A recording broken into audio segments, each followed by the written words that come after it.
try to do to me, it doesn't matter because the information's already out there. I proceed in my life's mission as if I've already accomplished all of my goals. And that makes it, I think, much more resonant and easier for me to find the courage to continue to hold these spaces, to talk about these topics, and to engage with them directly myself, as in interviewing victims, as in let's build the technology, let's find out, as in lobbying as an active constituent of my district in Olympia. I discovered we got the clean energy bill passed in our state, but at the same turn of the key, zero point technologies went nowhere because there's still not enough people aware that zero point technology can liberate us from having to pay for electrical utility at a novel and relatively simple cost in terms of both finance and labor. It's shocking, it's astounding. I don't know how they've been able to keep a lid on this for so long other than the topics we're discussing today. This psychological operation that marches onward. So as aforementioned, live mic is open. If you've got testimony about psyops, please come in. We want to hear what you have to say. Appreciate you all listening today. Until then, I'm going to get to my next note here. This is on the integration of the neurolinguistic programming and visual acoustic subliminal hypnosis. This is another lesser talked about aspect of the psychological operation that is continuing. Before we get into that, though, we got a request to speak. We're going to get you right in here.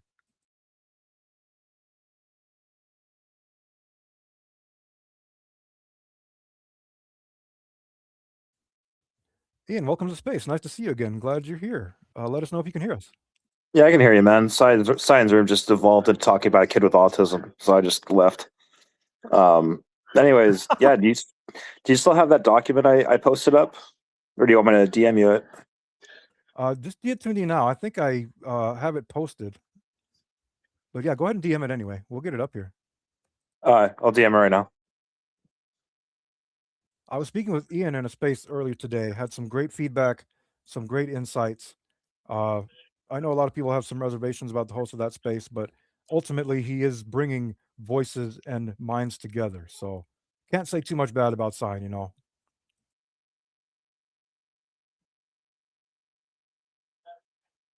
Let me bring up my DMs here. No, I like Sign. He has his viewpoints, which I don't find as extreme as some of the people that he lets in his rooms, and he doesn't kick me out, so we're cool.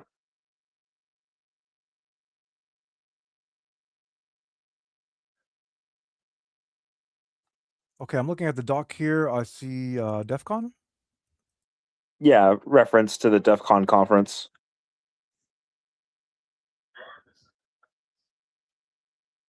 Okay, yeah, I've got the doc up. Any points you wanted to cover here in specifics? You if you want to do like an audit right now, I work in psyops, dude. Okay, yeah, let's go. Full audit coming. Go for it. Click on a link and have fun. Like it's the first link's the movie The Matrix. It used to, when I generated that document, you could watch it for free on YouTube. All right, give me just a moment here. I'm going to find one of these and we're going to deep dive into this. This is directly, as I said, attributed to today's topic. I appreciate you coming in. Can you elaborate a little bit more formally on your experience work with PsyOps? So I used to work for the NSA, installing the surveillance state. I decided that I wanted to quote unquote overthrow the government. I thought that the easiest way to do that would be to build a large sound system in order to get my message conveyed across. So I metaphorically sold myself to the devil, i.e., the intelligence community, by letting them into my life, and then adapting a plan from the Australian Chris Rock. He was paid by the Kuwaiti government to show how you could use cyber warfare in order to rally the people against its oppressive regime. Wow, okay. Chris Rock, we're talking about the entertainer here? No, he's a hacker. If you want to overthrow a government, it'll cost you about a $250,000 retainer. Okay. Wow, so you've had an actual inside experience here as an insider. Do you believe the scope of psychological operations is being fully disclosed? Yes, you can. literally thumbing our nose at the American public by releasing a movie about UFOs called Disclosure Day. This is what I'm hearing as well on my intel is that all of the former employees, agents, everyone's been ordered to disclose now, and what you're saying is right in line with that. Yeah, if we all do, if I don't, I've never been subjected to disclosure rules because I haven't accepted payment. I've done this all freely and willingly. I've been on both sides of the law enforcement regime as well. Um, but if what it mainly boils down to is the politicians have misused the classification system in order to subject the American public. I'm an American. I'm just speaking from my viewpoint as an American, but I have used my power and influence to affect NATO partners as an example as well. Wow, powerful testimony. I mean, if you had a hunch, everyone, or you had a theory, that might have confirmed it for you there. What was just cited. Okay, I want to make sure that this link is concurrent with what's said here. In regards to the Zetas in the skies and Spirit Airlines, is this the correct link? Yeah, that's that the Zetas in the Sky. It's a line from the Muse Black Holes and Hurricane album. If you don't know what the Zetas are, it was part of the Iran Contra affair that Oliver North disclosed, where it was gun running and drug smuggling in order to facilitate fighting communism. You know, it's fascinating you say that because most people, or speak with in space like this, they see the Zetas as an alien race exclusively. They have no awareness of any of that history. I live in southern Arizona, so the drug cartels are play a pretty big influence in my life. Oh, for certain. Wow. What city? What region? I bounce between Phoenix and Tucson. Okay. Arizona is a hotbed right now for testimony, for information. What is happening in Arizona? Arizona is a confluence of the pornography industry, the technology industry, the aerospace industry. Um, Government is very liberal here, and law enforcement is extremely lax. All concurrent with testimony I've heard from people on the ground. Uh, okay, so when you're talking about the Zetas in the skies, you're referencing the history, right? Not the alien race. Correct. The militant group, the Zetas, recently, right now, Mexico is disclosing that the cartels are losing around 400 people a day or a week that they have to bring basically abduct from the domestic Mexican population in order to sustain their current operations. They're involved in organ harvesting, human trafficking, drug running, obviously, arms trafficking, just pretty despicable actions. Um, Unfortunately, the CIA did set up the Zetas, and the current cartels are using the Zetas model in order to further their criminal enterprises. So what it boils down to is the actions of my previous agents has led to the mess that we're dealing with now, and we're doing our best to clean it up, despite what people like to say about the CIA and the NSA and the FBI. So you do believe there to be a conscience and integrity that still exists within these organizations. I know that there's actually a mixture where there are agents that will work for one political party and an agents that will work for themselves, one other agents that will work for a different political party, and agents that will work with whoever needs to be worked with in order to further their legacy in terms of like they buy into American dream, they buy into the mission, they're willing to sacrifice themselves for the greatness that our country is.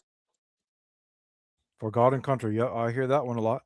I see a link here about France banning nicotine. I hear a lot of different theories about this.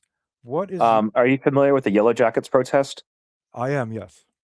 Okay, so we in 2018 we spun up the Yellow Jackets protest in order to we wanted to move a lot faster, and I got over my skis, which caused a delay. But what we were doing is monkey see, monkey do. The French are extremely good at protesting, and we what we wanted to do was get America motivated by seeing what the French were able to do in terms of mobilizing. The reason why the Yellow Jackets were important is because I was just a subcontractor. I wear high vis yellow all the time, so it was just the symbology of the yellow vests. The people that built this country, the workers, the blue collar life. The history is also there. The French Bastille Day. Was that part of the Yes, reasoning behind it? very much so. Very much so. Historically, this is fascinating. This is fascinating until you're bringing here right now. Uh, let's see. In regards to what happened on January 6th, can you tell us a little more about that? I was planning on doing January 6th in 2018 when the government was shut down. I was trying to mobilize QAnon supporters to start listening to me. I was going by the moniker R. I had, you know how in the QAnon movement they use the term bakers and whatnot? Either way, it's a thing. My bakers were going by the name the Collective. I'm pretty sure that my bakers were just feds. Uh, I started planning an assassination of somebody, and then the FBI stepped in and took me into custody. So So you were incarcerated by the FBI. uh, the paperwork is it was Joint Terrorism Task Force. I was just brought up on state charges, not federal. Okay. And when was this? I was arrested on December 28th, 2018. And were you found guilty? Nope, because I was put in what's called Rule 11 proceedings, and the people did not believe me about my communications protocols or what I was doing. And the FBI never came in and talked to the psychologist, so I was deemed schizoaffective. Are you kidding me right now? I hear that diagnosis almost carbon copy for everyone they target. Schizoaffective. Holy crap. Yeah, it's we don't. What you're saying is so unbelievable. We think we're anyway. We know you're not seeing or hearing things, but we're going to say that you're believing your bullshit so much so that you're mentally ill. They do. They tried to do it to me. The state views me as a schizophrenic for what I cited to them about 0 point technologies and how I Yeah, cannot exist as a blue collar worker anymore. yeah. So, anyways, I have things I could show the audience if we want to about my communications protocol and whatnot, and how it works. I base my communications protocol actually after schizophrenia. Wow. Yes. Please disclose that. Please disclose whatever you're willing to a Okay, relatively small audience at this time. I got something for you. I can't post in your pill. Send me the link and I should be able to do it, or I'll get my co host to do it possibly. I'm going to send you two images to start with. All right. I do note on the first link you sent, the video's not available. Was that in regards to the Matrix? It should be it should have been the Matrix in its full entirety, viewable on YouTube movies. I get video unavailable. Well, that's what it was. Like I said, I generated this document a month ago, and I haven't modified it. So in terms of psyops, yes, the movies that you see in theaters are total psyops. There is a reason why Young Washington by Angel Studios got released on July 3rd. Like I had a it's hunch about that. I'm fascinated by Washington. I'm a scholar of Washington. I actually have the same birthday as him. So I find it very interesting, the timing. yeah, it's I I uh I want to be president one day. I'm 34 right now. I know that if I can convince enough people that like, hey, I've worked inside the beast. I know the beast. I've done backroom deals. I've done huge planning and whatnot. I'm here for the American people to live a nice, prosperous life like I do. I'd like to show you the way. Prosperity. That's what it's about. That's what we're being robbed of here.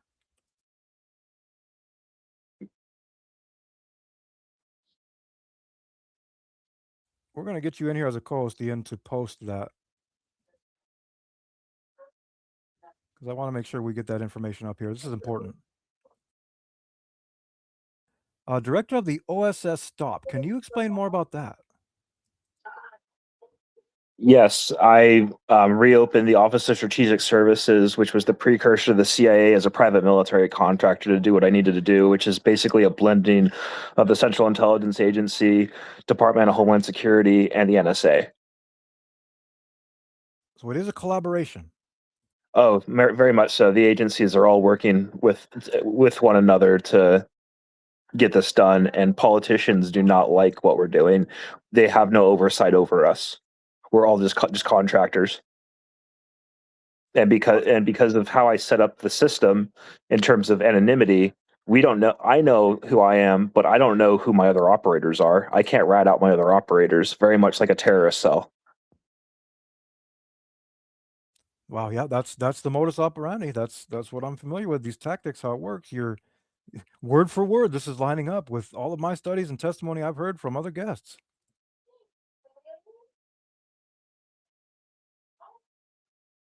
Let me ask you about the militias. Why are the militias doing nothing, do you think? They're scared. They saw what happened on January 6th with the three percenters, and they don't want to be. They are infiltrated by the FBI. Um, they just they're too big. They don't know how to operate in small teams that are able to sacrifice a team that's been compromised. The IRA is a very good model, but the American militias have not adopted the IRA model. I see. Okay. Yeah, there's logic in that. That makes sense. Why have you all been ordered to disclose now? I control the narrative. I'm calling it Operation Too Fast, Too Furious.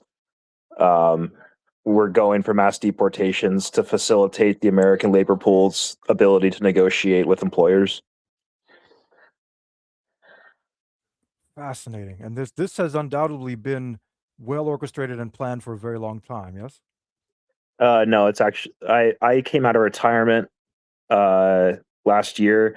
I've had difficulty breaking through in terms of people believing my story because it's so unbelievable. And then in terms of Operation Too Fast, Too Furious, I decided to go into it or decided to launch it, I think a month and a half ago. Reddit deleted my basically my diary for promoting terrorism and hate speech. It was called OP Cocaine Cowboy. Sounds like the mess they banned me from at the Reddit conspiracy sub when I posted pictures of world leaders at the Wailing Wall, citing that they all serve the same master. If you give me a congressman and a senator, I can impeach Trump in a day for terrorism. And you feel confident in your ability to do that in the current legal world? Um, I could say to these people, if you do not comply with these demands right now of impeaching the president that I already control through compromat, then I will do exactly what I did to you to Thomas Massey. So either pass legislation to end Citizens United, which I do not agree with, or I like, but I mean, I don't think money should be in politics whatsoever with current mass communications techniques that we have. I think that a politician should be able to stand up on their ideas and be able to go into news organizations and be debated with by those news organizations and their political opponents. This seems fair to me. I've got your messages here. I note the second link you have here is a music video of the High Kings. Is there a relevance here? Yeah. So what we did, just for to make America happy, we decided to get one over on the British. And what we did is we amplified the what was going on in Northern Ireland uh, on social media, and then that led to those you can call them race riots or whatever, but people burning Muslims out of their whole or their government supplied homes.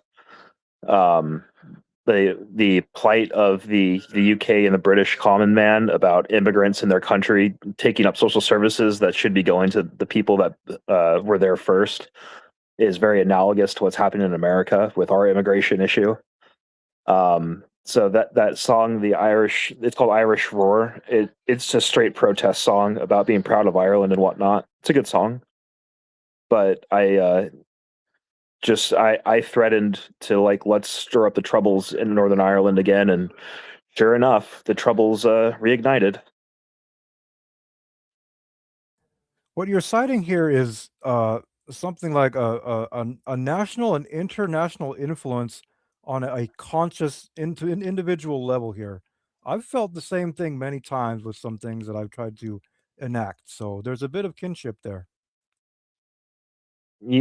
Just because of my like what I am willing to do in terms of kinetic action and what I'm capable of doing, and my history with the federal government, I'm taken very seriously.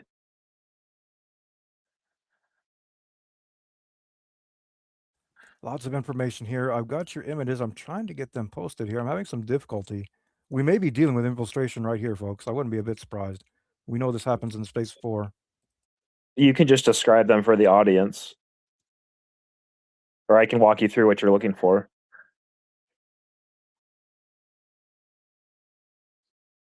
Oh, yes, give me one moment here. I'm having another issue. X, you stop this. Okay, can everyone still hear me?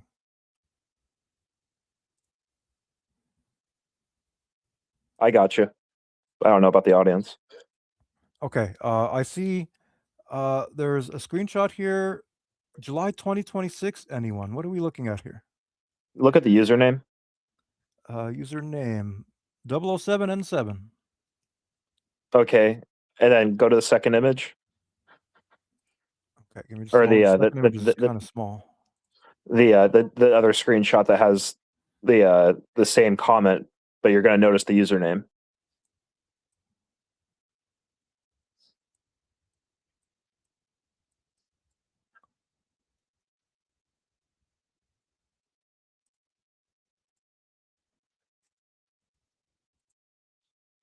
There's a couple different names here. Which one am I looking for?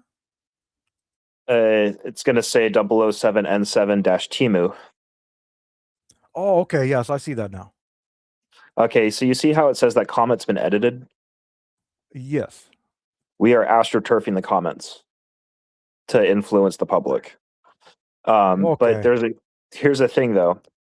You can upload a YouTube video and then you can re-upload something on top of it, but it doesn't tell the viewer that you've done that. So we can actually send cryptic communications that way as well. I had long suspected this, and I'm certain there are many other forms of covert communication that are happening within this Yes. current scope of programs. Yes. So the we anytime that we operate, it's like, oh, are you schizophrenic? That doesn't fucking happen. If we ever get put in front of Congress or a jury, it's like, I'm sorry, but that's the video. Like, go subpoena out YouTube, and it's Black Ops, so there's a good chance that all the metadata and everything was scrubbed away. I don't know. I don't deal with computer science stuff. I'm more of an idea guy. Okay. Yeah. Well, that's like I said. I have literally seen text change in the now moment for things I've typed and things others have typed. So I long suspected this sophistication existed. Let's see. You say you're big nicotine, right? Yes. France is actually to retaliate against the Yellow Jackets protest is banning those Zyn pouches, those nicotine salt pouches against us because we're using that as a funding source.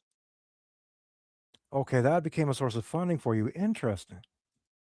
Mm-hmm. Last September, we ran a campaign where we gave away those nicotine pouches, specifically the Zyn product, with any purchase of a tobacco product. Our main goal is to cut away China's funding source of selling those cheap vapes in America by getting people onto these nicotine pouches, which are really good for fighting wars as well. I notice you have a name here and you cite them as a gnome. Tanner Wright, the gnome. Have you ever heard of the binary explosive tannerite? No, I don't believe so. Okay, there's a binary explosive that's commercially available to anybody that can legally purchase firearms. You can make some pretty destructive things with it, and all it takes is being detonated with a medium caliber rifle. I see. And do you believe that in times in the past, your agency has coerced those into this intel for destructive purposes? Yeah, the FBI has tried to get me to kill Hillary Clinton. And who are they? Who are the FBI? No, who was Harry? What'd you say? The FBI tried to get me to kill Hillary Clinton. Oh, Hillary Clinton. I'm sorry, I didn't hear correctly. So, Was that like a direct communication or was this V2K? This is direct communication with a man named I'll call him Mike. I know him personally. He was just being used as a good as a a pawn, I'll put it. And then Mike lost his firstborn child a year after he helped take me down. So karmic justice is what it is. Wow, that's pretty deep. That's also in line with what the FBI was trying to tell me. They were trying to coerce me into violence, stating that we know you just purchased an AR-15, which they have since outlawed in the state of Washington, and they wanted me to go to the Capitol. They were asking if I'm going to be one of these people that goes around and shoots up places. They sent me Agent Todd Beard and an undisclosed agent. I've never met with an FBI agent knowingly. Okay, so it's always been beyond your own knowledge. Okay, yeah, that's they operate that way too. They won't disclose themselves at times. They'll direct me through cryptographic communications. So it's cryptography. Is there any Yep. specific programs that are used for that? We just use YouTube, social media sites. You ever heard of localflirt.com? Probably not. No, that's not something I've heard of. You ever heard of SurveyMonkey? I think I've heard of that one, yes. SurveyMonkey is another platform we've used in the past. Just how many platforms were you to estimate are in use? All of them. You got to read Every between the platform lines. compromised. You got to read between the lines. It how we set it up. Like Twitter, for example, is the latest one I've been using. If you look between my communications and the account Squirrel Matador, which is Bud Light Sadness, is the actual title. You'll be able to see how we did it. So you mentioned Edward Snowden here. Thoughts on him? Um, Never met the guy. Definitely inspired me to do what I did. I I right now I currently have a I think a very nuanced view on mass intelligence gathering. I know my Fourth Amendment rights have been violated, but I don't feel that it was for. I don't feel it was done maliciously, and I've actually had a FISA warrant pulled out on me in order to facilitate something better than just intelligence gathering. It's called the DEF 4,200 mile rule that goes into effect in 2027. Can you elaborate a little bit further on that legislation? What I did is I threatened to build a truck that had a def system delete and an EGR delete, saying that if the military is able to have a truck like this for war, then the American public should be able to have one for their militia. And I sent it to a YouTuber that uses Society of Automotive Engineering paperwork and comedy to convey his viewpoints. His name's Freedom Works, is Jamie Seat, or or I forgot his last name exactly. But anyways, within a week of me sending out that email and then sending it to Canadians in order to trigger the FISA warrant, the 4,200 mile rule gets passed. And what Interesting. the 4,200 mile rule is, you can have a malfunctioning DEF system that includes being out of DEF fluid and drive a vehicle for 4,200 miles, effectively eliminating the system. Right, just altogether. Well, not eliminating it, but basically making it eliminated in terms of like the financial hit on the consumer and whatnot. I see you Bypassing had please go ahead.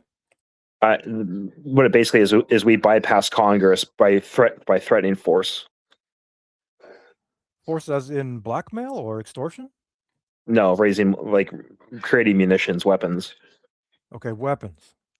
Yeah, you got to view a truck as a 7,000 pound cruise missile, dude. Could definitely weaponized. There's so many things that are weaponized now. Civilians are vastly unprepared for the truth of that disclosure, just how much weaponization is taking place, not only in the world of psychological operations, but in our everyday lives. Yeah, I haven't disclosed algorithmic injections in this document, but we could talk about it.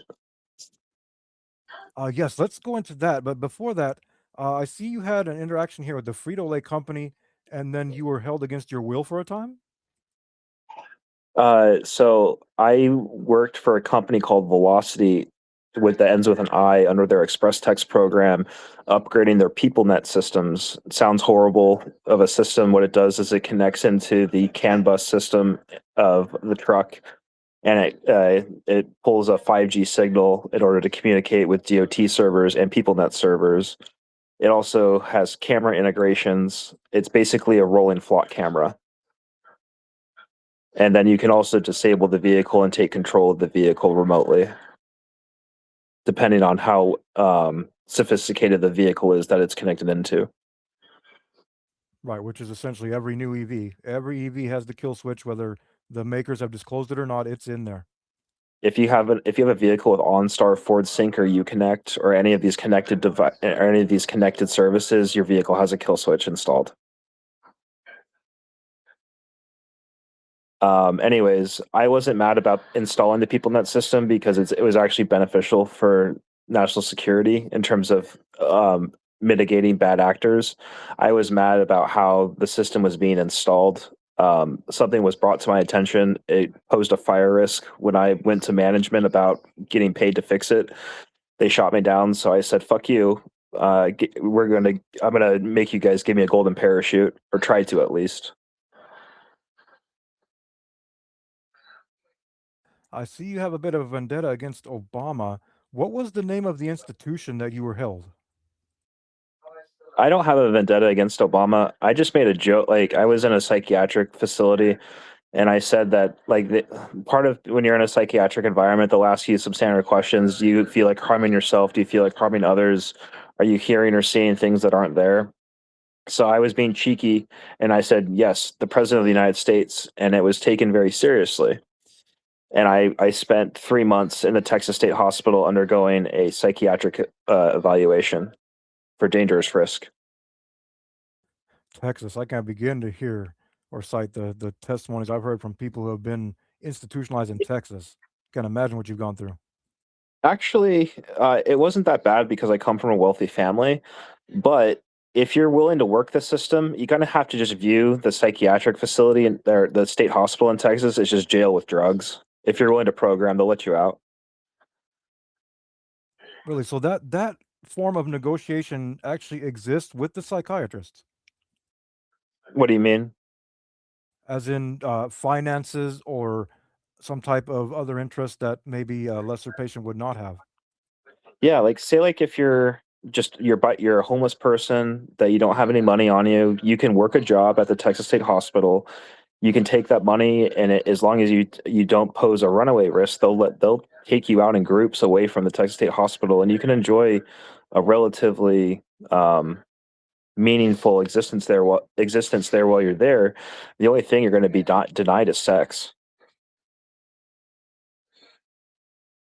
Which is again another psychological operation. Yep, I see you note the symbolism of Star Trek here. Are you a Trekkie? very much so. Excellent. You're speaking to another Trekkie. There's a whole nother world What's of your favorite symbolism, series? whole nother world of symbolism and communication that happens between Trekkies, everyone. You're citing about Drone 1 here, correct? You're talking about Hugh, Oh, Hugh, okay. The Hugh episode from TNG where they're infecting the Borg cube with a infected drone. I was talking about Voyager, but yes, there's a very similar theme that plays out in TNG. Yeah, there's a video link to the Hugh scene in there in that document. And the symbol that you're referring to here is like the Starfleet symbol there, the tachyon? No, for Operation Warp Speed, Oh, warp it's speed, a okay. yeah, it's a cube with a coronavirus in front of it. Okay, right. The cube, the Kabbalistic Kaaba aspect, the tesseract. That's what the cube does. It is a geometry of display, of preservation, of entrapment. It's, it's just a Borg ship, dude.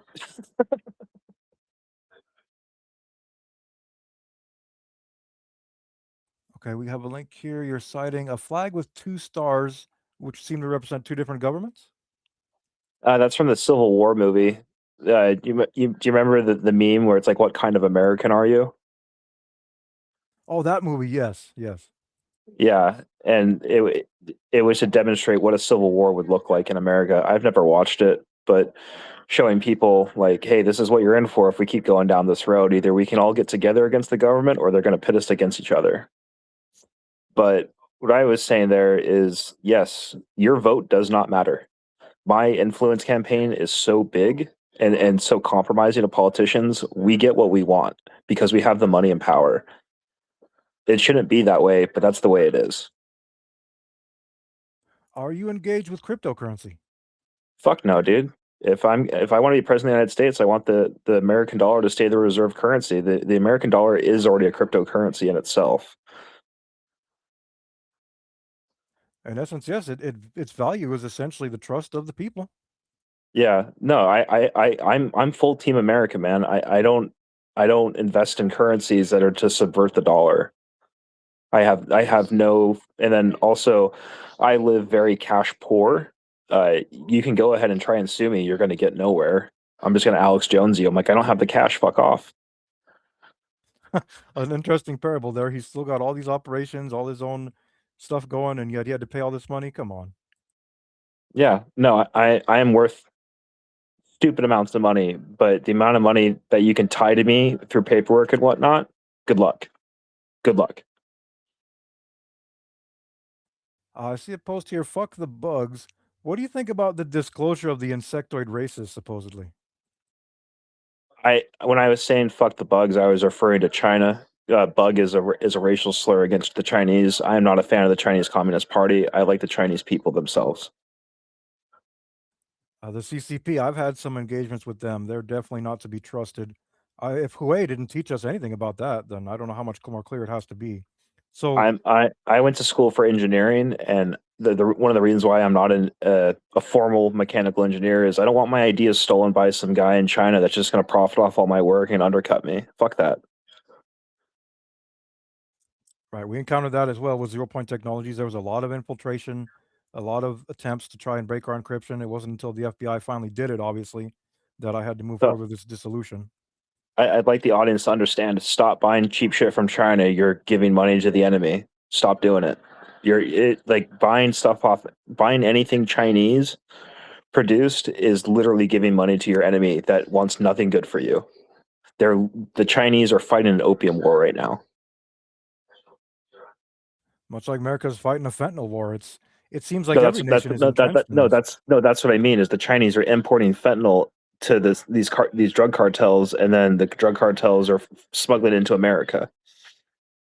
Okay, So so when you buy cheap Chinese goods, you're effectively um, funding the war that's being waged against you on the streets with these drug users.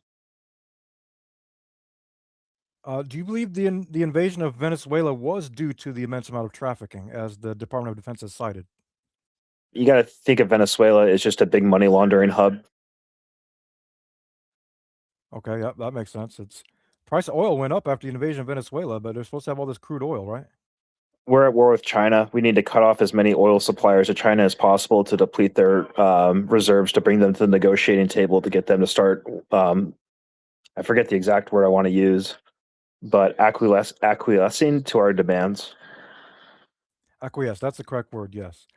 So you believe that there is not this organization within an international series of nations to conspire against we the people, and there is still national interests in play, and that's why there's this war. The private military contractor that I control is controlling the federal government for the best interests of the people. We do bread and circuses to raise money to fund clandestine operations. There is no cabal like in terms of like the EU. You got to think of spheres of influence and certain spheres of like there's certain countries that you want to be ahead of those spheres of influence. And right now, what I want to do is I want to forge a relationship with Russia because I view Russia as very strategically sound in terms of its space program, its military capabilities, its population, it's willing to sacrifice, and its energy production that it can use if it was allowed to control Europe. You got to think of Europe as just basically a big extension of Germany because Germany is the industrial base of Europe. So as long as you can control the oil and gas to Germany, you control Europe itself. It's true. Germany is an extremely strategic location moving forward in the scope of this war, and all the hallmarks are there that there's going to be something that pops off in the near to not too far future. Yeah, so I've never directed operations against Germany proper, just because I know that Germany is really easy to take down as long as you can control the energy going into it. Right now, what Germany is doing in order to facilitate in its industrial operations is it's actually pulling energy, I think, out of Norway or Sweden. It's their hydroelectric stuff, and those Nordic countries are not very happy with Germany right now because That's their energy consistent, costs. consistent with testimony I've heard from Norwegians. Yeah, like I don't need to tell other Europeans to fuck Germany right now. They're not happy with Germany as itself, so I'm not going to waste the time on it. I would rather right now my focus is on talking to as many people as possible in a short amount of time and making them aware of like this is actually how it's been going for the last 8 years. I should you're not dead, so maybe you can trust me. I definitely appreciate you coming in and talking. That's I know you talk about the time being limited and you try to compress this great amount of information into these spaces. It's not always easy to do that. It really helps finding somebody that has a wide breadth of knowledge base in order to corroborate my statements. The average person they just think that I'm off my rocker. I'm like, okay, dude, whatever. Like, I don't care. I'm just like worst case scenario, I go work as a mechanic and I go have fun with strippers and don't have any care in the world because I know I'm well taken care of at the end of the day, and that my agents or my gnomes impose my will upon the world. Are you part of any secret society or organization? Dialogue group. I see. And how long has that been in operation? No idea. I don't believe the public disclosure of it, but I know that I formed my own secret society or whatever you want to call it in 2018. Okay, fascinating. I know what you're talking about having someone who possesses a certain level of prerequisite knowledge. Yes, that's important. Otherwise, you're just trying to teach rocket science to chimpanzees, if you will, as I aforementioned. That it's funny you mentioned rocket science. My a lot of my family is involved in aerospace and rocketry. I was going to school for automation engineering. I wanted to design small arms. Um, I like dangerous things, man. It is what it is. I'm a dude. It's very masculine, something that is fleeting among today's masses, it would seem. So you have a post here about Roblox. Is this another clandestine operation that is being used to target children? Is that a podcast for the unsubscribed podcast with somebody named Nick McKenty? Give me just one moment. I'll verify that.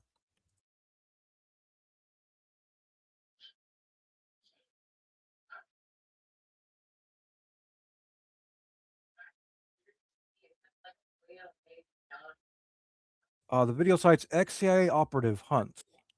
Yes, that's Nick McKenty. Nick McKenty runs I think it's called the Liver Fund. It's the one of the main organizations that's combating child trafficking. Obviously, Roblox is used by child predators to engage with children. It's fucking disgusting behavior. That podcast is difficult to listen to, but there's dog whistles inside of that. One of the dog whistles is there's a man running for congressional seat 23 in Texas. His name's Brandon Herrera. He's been subject to algorithmic injections. I'll just leave it at that. We could talk about exactly what happened. But anyways, in that podcast, he quite literally says, "Some people accuse me of being part of Operation Mockingbird. Yes, Operation Mockingbird is a thing. It never went away." Right. Ongoing psychological operation. It did not go anywhere, everyone. Even though we might be able to read of it historically, these operations continue and they're becoming ever more sophisticated. I control large aspects of Mockingbird. You talk about the algorithm injections. Let's touch more on that if you would.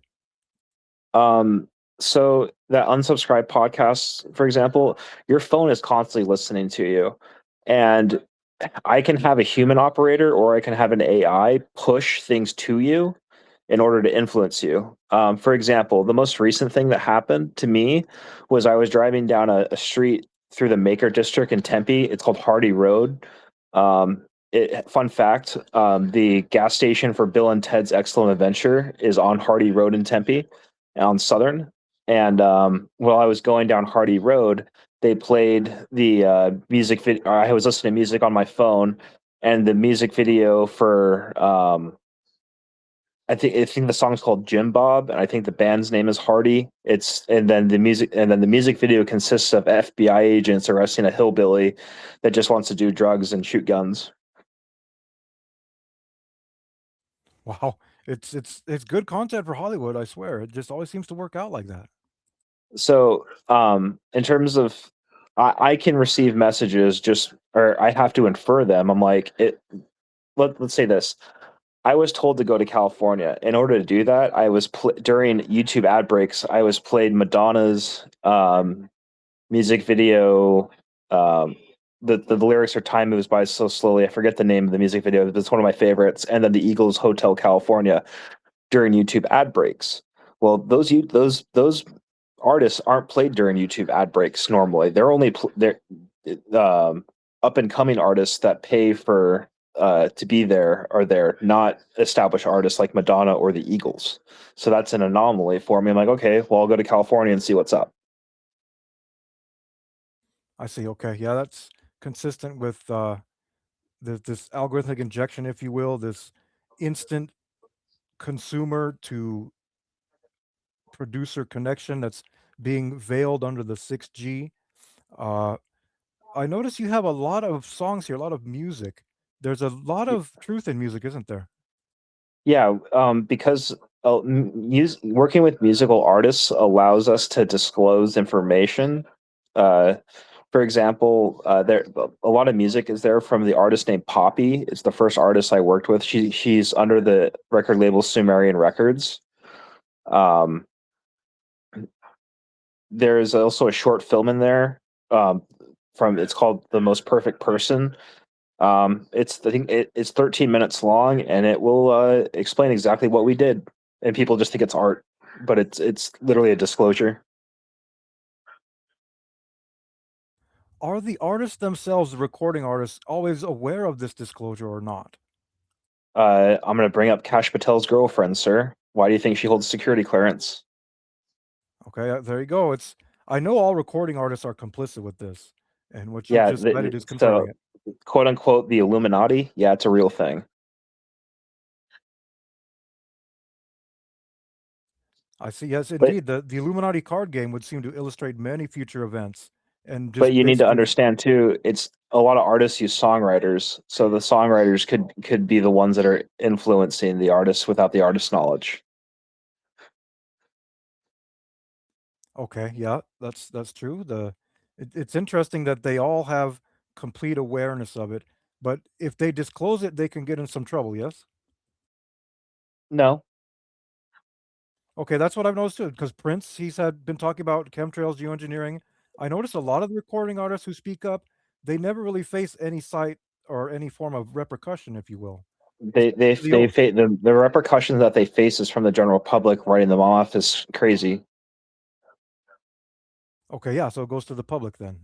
Yeah, Yeah, this the public doesn't believe that there is this large psychological operation meant to sedate them and keep them from hitting the streets, demanding people tar and feathering or whatever you want to call it, political violence. right, another agenda revealed, laid bare here. Uh, Tell us about Operation Break YouTube. Oh, that was from the Spiffing Brit. He demonstrated how you can manipulate YouTube by editing the video. Spiffing Brit was every year he does a a video during Christmas time about messing with YouTube.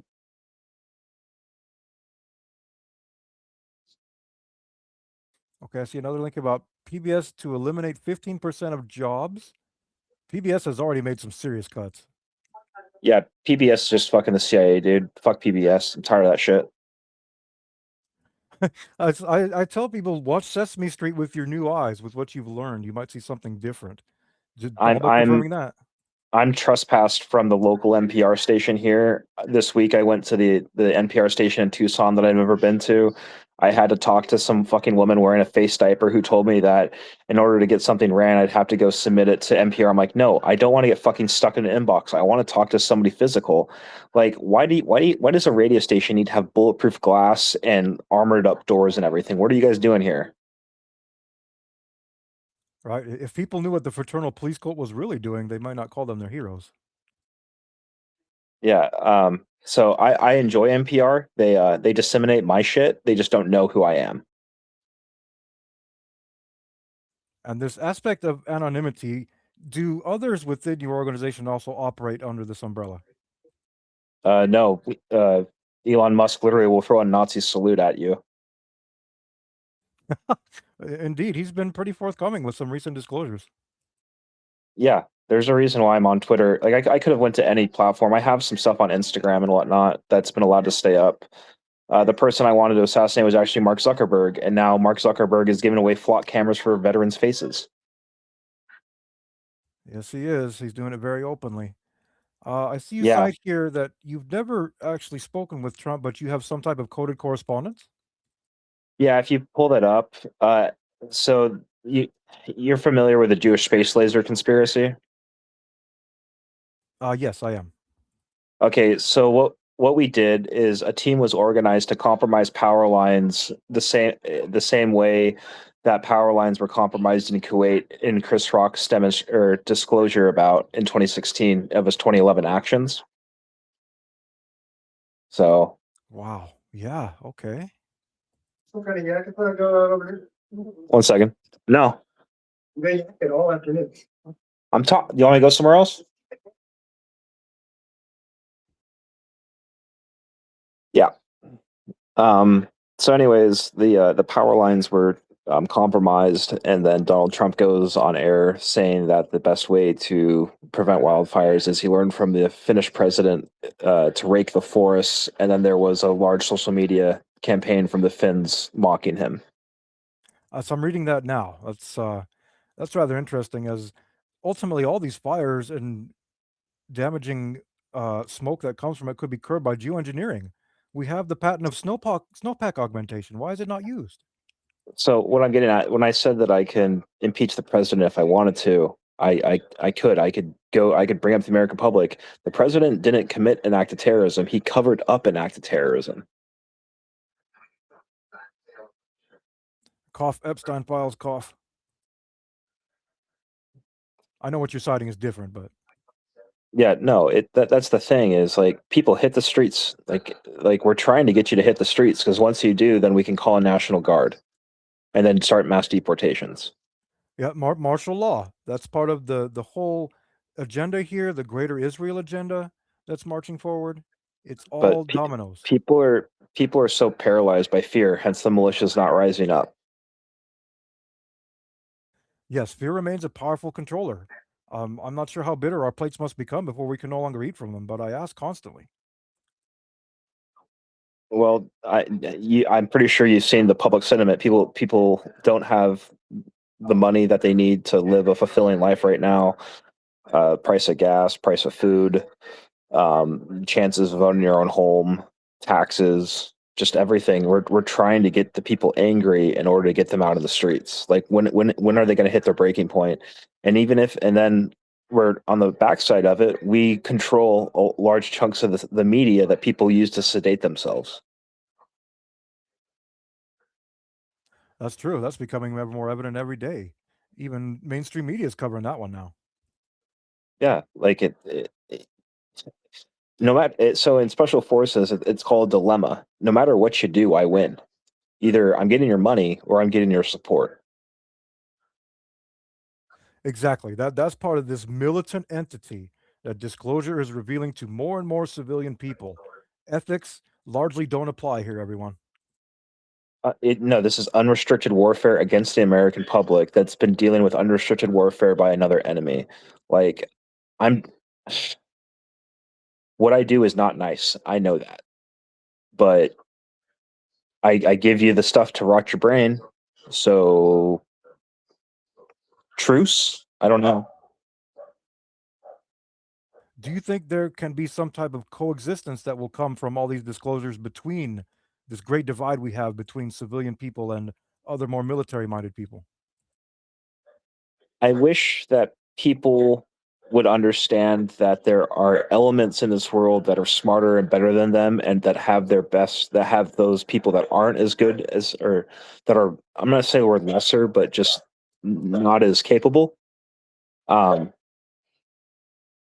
that's all. Like I'm sorry, there's a dog barking. Just give me a second. No problem. Take your time. I appreciate you speaking up on the space today. This is some very compelling information and intel that you're presenting here. I'm going to have a lot of notes to go through. No, so I just want like you hear the term merit based selection and whatnot. Yeah, meritocracy. Yeah.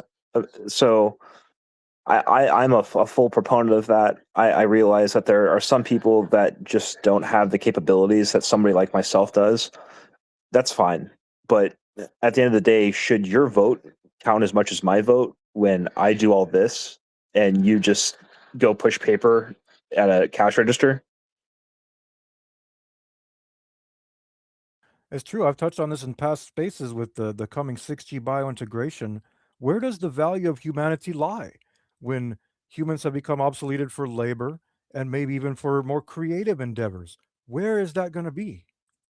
Going back to Star Trek, I really think that like you have Starfleet where it's like these are the cream of the crop to get on these Galaxy class ships.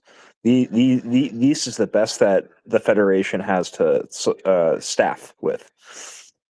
I don't think that we're going to end up in a situation where we're going to have like an Elysium or anything like that.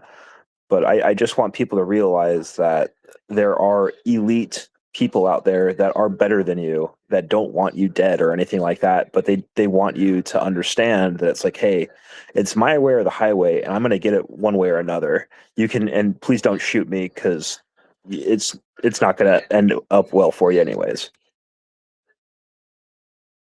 I think this is going to be difficult for a lot of civilians to swallow as many have become so strengthened by pride and they're powerful in their own belief systems, which, as we know, are very fragile and can be shattered with just an even small amount of information now.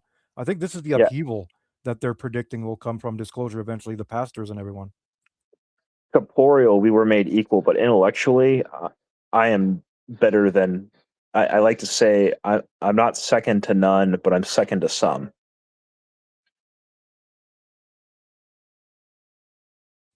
It's been proven that's again where does the value of humanity lie once labor is eliminated? I think it largely lies in creative aspects and intellectual aspects, perhaps even just minor aspects, something as simple as music or something like that. Those are still going to be valued and remain, but uh, like they say, the useless eaters, right? Those who just have no ambition, no drive, no will. What do we do with them? Do we give them a chance to explore their own innate talents, or do we Put them just in a farm picking produce. that's what you believe we do with them? Yeah, And 8 hours a day picking produce, fair wage. Do whatever you want afterwards. I don't care. But produce production is extremely difficult for machines to do. okay, so you feel that there'll still be a market for that in the future, even as a lot of other forms of labor become obsoleted. Well, in America, it would be ideal if I could go into the Oval Office and say, "Listen, we're going to war with China, and what we're going to do is we're not going to bomb out all their factories. We're going to raid all their factories, and we're going to steal all these engineers and machines and bring them back and repatriate them back to America, reinvigorate our industrial base, and staff the industrial base with these people that just want to lay flat." Okay, that's fair. I mean, we've all got opinions here. Some might think that they stink, but if it's your truth, then that's what I want on this platform. I want everyone to come in here and speak their truth. Well, that's the reason why we put the tariffs in, is to incentivize people to buy domestic products, to give domestic producers or NATO producers, or we'll call them favored producers, a leg up against the Asian competition. But the Supreme Court got in the way. Yes, again, the lawfare, the courts. I understand that you had some unusual circumstances during your time here, as in, and I quote, you were offered a deal to accept a guardian for your psychiatric needs despite the lawyer from Maricopa County Public Fiduciary saying you should not be made a ward to the female judge. Yeah, I'm not sexist, but been a pattern in my life where decisions made by the female gender have been a detriment to my life.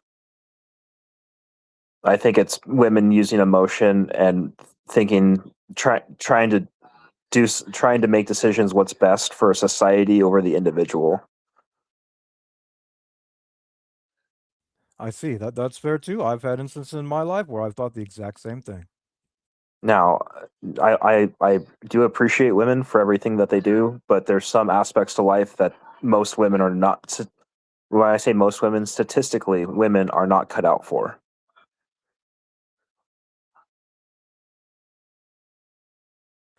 Tell us more about your work with the artist Poppy.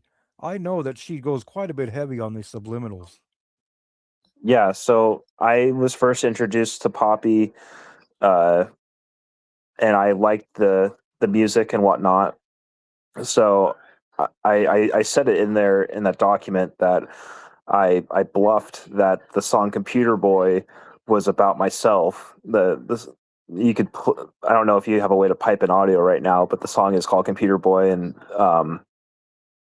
it's about like her being enchanted by this figure in this computer. You can kind of think of it as like an AI. Um, Within 2 weeks of me being introduced to Poppy, the album "Am I a Girl" comes out, and "Am I a Girl" is you can listen to the whole album and just take it literally. Um, it's all laid out there. I kind of call it a warning shot. Do you Um, believe that you have had prophecy delivered to you that has manifest in the future?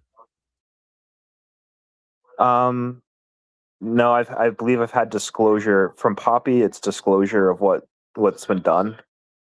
Like I said, I alluded to saying I came out of retirement. So between 2020 and 2025, I was not active. I was not actively participating in anything. I was just living a normal life, working in my family's business and whatnot. So I would hear Poppy and whatnot, but I wasn't actively trying to influence her whatsoever. I was just watching. I was kind of just laying flat myself, watching Star Trek at night, helping my family with their business.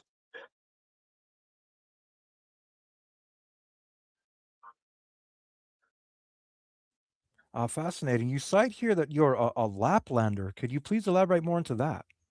That's just a Finnish ethnic group. That's all. I was raised in a Finnish household in the summers by my grandparents.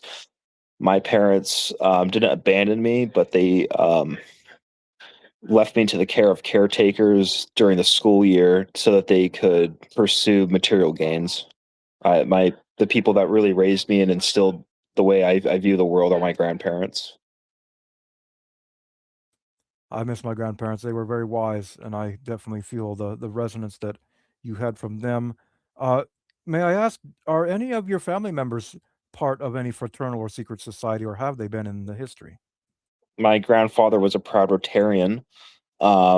My A lot of my family are members of the military industrial complex through defense contractors. You can kind of view that as a secret society. Well, yes, you For absolutely example, can. my uncle developed one of the systems to defend against hypersonic missiles and sold his company to Raytheon. Fascinating. There's always this branch to the military. My father was in the Air Force. My grandfather was also in the Air Force and was a Freemason. It's bloodlines. There's something to the bloodlines here. I don't know. I'm a third generation removed immigrant. Like my great grandparents immigrated into the United States illegally, and the Finns are very good at integrating into America, and they lived in Northern California, and they were chicken farmers. And then my grandfather was drafted into the Korean War, and I'm pretty sure he did work for the CIA, given his quietness. But at night, he would yell quite a lot about about war. So he wasn't just stringing communications wires in Germany. Right. Sounds like there's some PTSD there, undoubtedly from combat. Yeah, and that's the thing too, is you got to the Finnish culture was very important in where how I was raised, and people always forget that the Finns collaborated with the Nazis during the Winter War.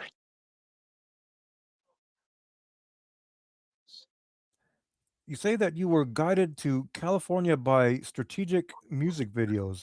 What I were that those I that videos? that's what I discussed earlier, the music video, the Madonna music video, and the Eagles Hotel California music video. Okay, so those two specifically. Yeah, not it was a message. It was like, hey, go to California. Another listener in here, Yohatsu, has cited almost identical testimony in which he also embarked on a pilgrimage, if you will, between states. This is definitely part of this psychological operation that it's turning some people into geniuses, and it seems to be turning other people into just hollow shells of themselves.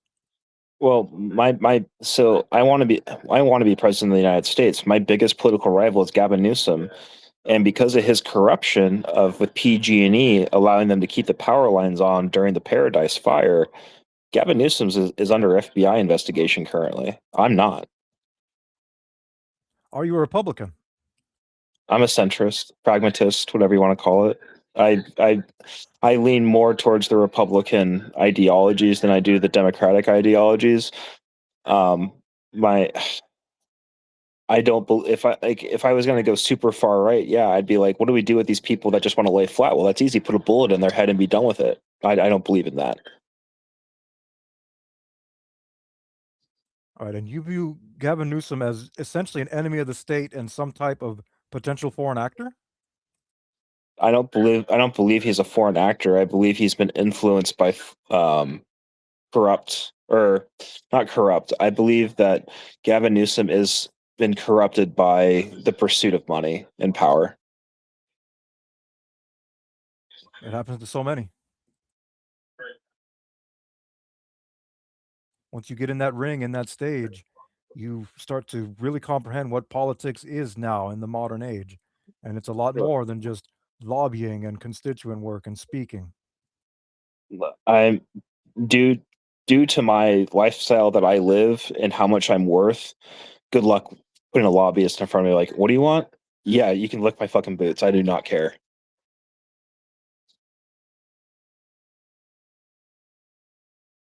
Do you feel that initially you were targeted by the very same psychological operations we're talking about?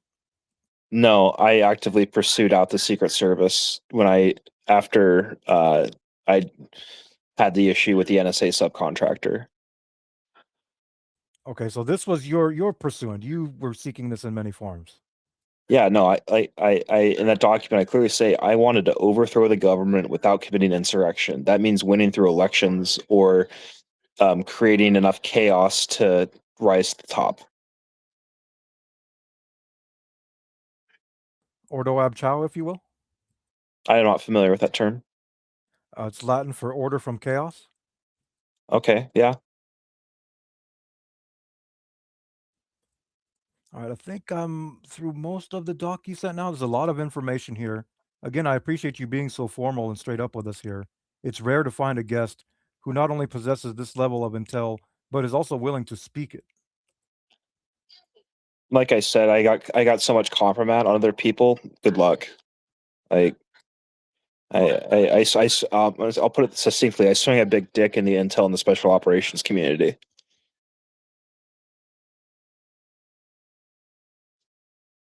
How do you see the the data centers and the 6G biointegration of technology playing into line with the future of psychological operations. I don't hold like you know how people are trying to say like one of the reasons why I left Science Room just now is because they were talking about nanotechnology and whatnot in bloodstreams and being activated by the 5G signals, and I'm just thinking like, do you really think it's easier to do that than it is to just spin up a bunch of propaganda that there's nanobots in your bloodstream, retard? It's true. So Placebo, right? It's a real thing. yeah, it is easier for me to influence a population by making them think they're infected with nanobots than going through the Manhattan Project endeavor of creating nanobots and distributing those nanobots without being detected. Like you can, and like microscopes, they're expensive, but they're out there. Like if there was really nanobots in your blood, we'd have images of these nanobots. They don't exist. Or many are largely fabricated, as we've come to learn. Exactly. Propaganda. And what you say is So true. It's much more cost efficient to just spin up a narrative and So, then, in terms of the data centers, we are at war with China. We are in unrestricted warfare. We need to create propaganda to turn the Chinese population against the CCP. That's what these data centers are going to be used for. In addition to that, if the war ever goes kinetic, we can then take the microprocessors out of these data centers and put them in smart munitions because electronic warfare in terms of jamming guidance signals is going to be very common if we were ever to go into a hot war situation with China. So basically, we're creating the brains and we're making money off the brains. And if we need to take the brains out and put them in the bodies, we have the brains. This is a self funded war. right. And I know that foreign nations are also engaged in the same type of propaganda here as they're trying to turn Americans against America and the values that we've long had here by sometimes leaking some intel that doesn't sit right with a lot of Americans. I think that's at an all-time high now. Civil unrest. Kind of like the Charlie Kirk Mossad bullshit. No, fucking Tyler Robinson shot Charlie Kirk with a rifle. It's that fucking simple. That's not for us to decide. That's for the courts to decide. But I think there is a decision coming on it very soon, and it's going to have some ripple effects, certainly. Well, when the shooter says that he shot Charlie Kirk, I'm done. I don't care. And not to mention, I'm always like, well, what happened? Charlie Kirk died. I wasn't a big fan of Charlie Kirk, so cool. One less, like, because Charlie Kirk was basically trying to pull a Hitler Youth by spinning up this whole Turning Point USA nonsense. Do you think that's why Erica's taken it over now and has put it in a new direction?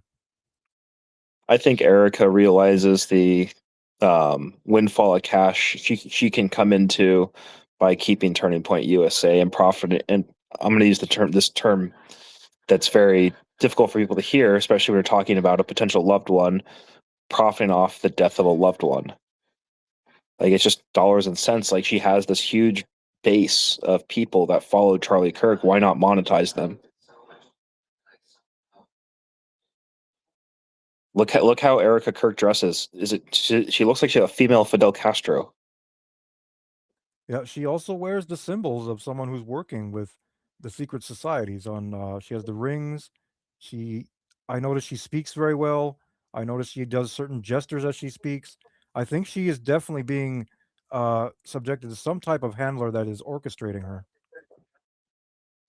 I I'm like I said, I wasn't the biggest fan of Charlie Kirk. I don't like people that pervert religion for political gains. Like what if I kind of view what Charlie Kirk was doing is exactly what the Taliban does in terms of, but instead of being Islam, he's using Christianity.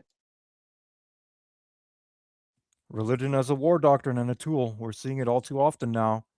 The false prophets, the shepherds that are not leading the sheep to the place of the lamb, if you will. They're leading it to a different type of slaughter. From a scientific viewpoint, I view that Jesus was likely a fucking warlord who was very good with science and technology at of the era, and then was able to code his what he wanted to do in mysticism in order to sell it to the illiterate masses. I see religion as a war doctrine. I see it as a very militant minded doctrine. A lot of religions state that the Lord is a man of war. Jesus Christ performing these miracles could absolutely be tied to some sort of advanced knowledge or technology that he may have been implementing. The people at that time would obviously have no clue of it. It's still happening even now, I believe, but it's just Well, the you kind of have trend. to think of it this way. If you want to be seen as the good guy, what you do is you pay bad guys to do bad guy things, and then you come in as the good guy and clean up the bad guys' wrongdoings. Exactly. Every natural disaster, what happens after it? A huge charity effort and benefit concerts. Where is all that money going? Very little of it to the victims. It is orchestrated. The most sophisticated disasters, hurricanes, earthquakes, are largely orchestrated for some type of gain. Did you notice how the storm that was over the UFC 250 event at the White House magically got separated in two? I did. They were predicting all week that it was going to be some type of storm, and then, oh, there's no storm here. Yes, we can manipulate the weather. I don't know if we can form storms, but I know that we can manipulate storms. In my research, you can form storms relatively easily, especially If that's now. true, then why are we not sending typhoons into China every single day? I think because it would unravel the very system of control that's happening here. Civilians would become aware it's been weaponized, and it would jeopardize all of the operations that are using weather control currently. But here's my next question: if we were able to generate storms like that, then why are we not having rainstorms over the Corn Belt to create biofuels every day instead of pumping groundwater? Not profitable enough yet. Still much true crude oil, still much money, too much money to be made from the ignorance of civilians who don't know of these things. You bring up crude oil. I'm a big fan of algae fuels. I am as well. My company, Zero Point Technologies, our Beta Labs branch, was working with biofuels, discovering just how effective hydrogen, plasma, other forms of reactive energies could be. Hydrogen is a very difficult fuel to work with, because of its storage and dispensing infrastructure needed, but also when you burn hydrogen too hot, you're going to release nitrous oxides into the atmosphere, which are a no-no. That won't meet emissions. I know Stanley Meyer had a water-powered car in the 70s. I'm not Y- sure if he was burning It was hydrogen. HHO gas. Oh, that was HHO. Okay, high hydrogen. Yeah, yeah. So that's the thing. Burning pure H2, you always get nitrous oxides, Now they're trying to push all the EVs. Uh, which are uh, terrible for the environment. Aside from hydrogen, what other biofuels are you interested in or do you advocate for? Algae. Algae, as aforementioned. Algae number one, just because you can grow it in large ponds and whatnot. I don't mind ethanol fuels or biomass fuels. Methanol is pretty good. Um, but in terms of just like being able, what I think, in my opinion, what shows the best promise is algae fuels. And the reason why I make that statement is because you will look at DARPA. The Navy is heavily invested in producing biofuel or algae fuel. So why don't we put our efforts as the civilian economy into the military economy and consolidate our efforts into these algae fuels? Porsche is also creating biofuels. I don't know their exact process, but it is something that I would look into, because I think what they're doing is they're using excess wind energy in order to convert stuff into biofuels to store that excess wind energy, basically a chemical battery. Fascinating. It's nature's given us everything we need here for everything clean and sustainable. It's just like I say, the matter of profit and planned obsolescence that is still plaguing so many people. The gap in Well, knowledge and information. in 2018, who was the Secretary of State? 2018. Was it Condi? Nope, Rex Tillerson. Oh, that's right. Yep, I'm going further back. Yeah, I came on the scene, and a lot of people got or left the cabinet. Really? So you feel you had a direct influence there? I've never asked them directly, but I have a hunch that, because I'm on police body camera saying I want to go dinosaur hunting in the Colony, Texas, because Rex Tillerson lives in Highland Village, Texas, where I used to live.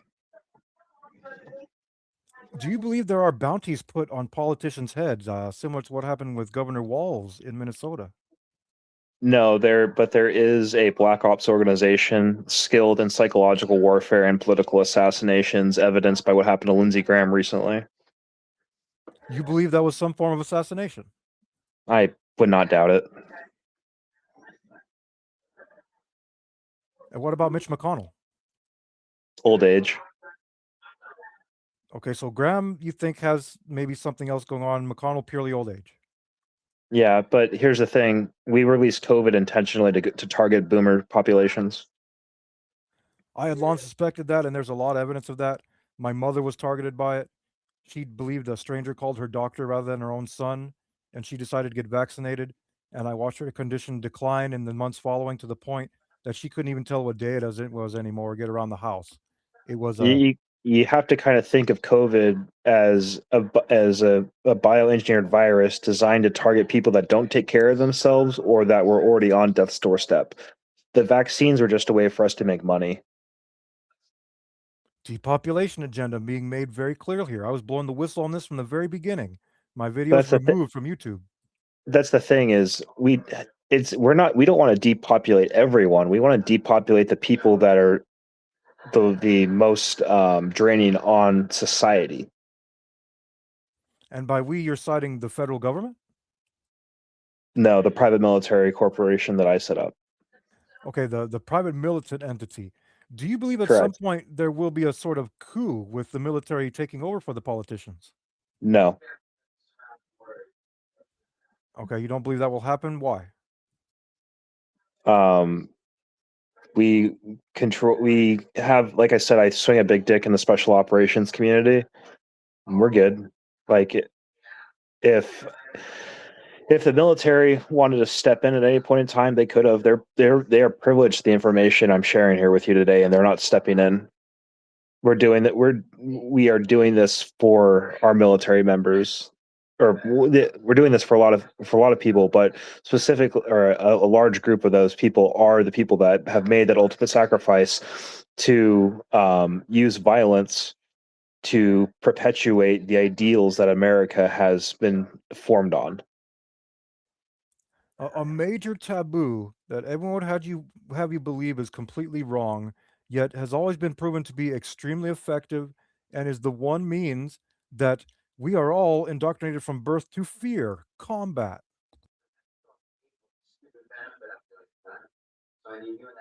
I've never deployed. The closest thing I got to a combat mission is I got sat down with an Islamic terrorist that wanted me to blow up the NSA black box. I was armed with a skateboard. Really, when was this? There's in the document I sent you. There's a link to I think an ABC YouTube video. It was around September 11th, 2018. I like Okay, to so call around that time September frame. I like to call September 11th Catch a Terrorist Day because terrorists want to relive or want to recreate the glory of what was done on 9/11. They do. They use that as a form of inspiration. All the so-called martyrs they claim died that day. It was a ritualistic sacrifice, everyone.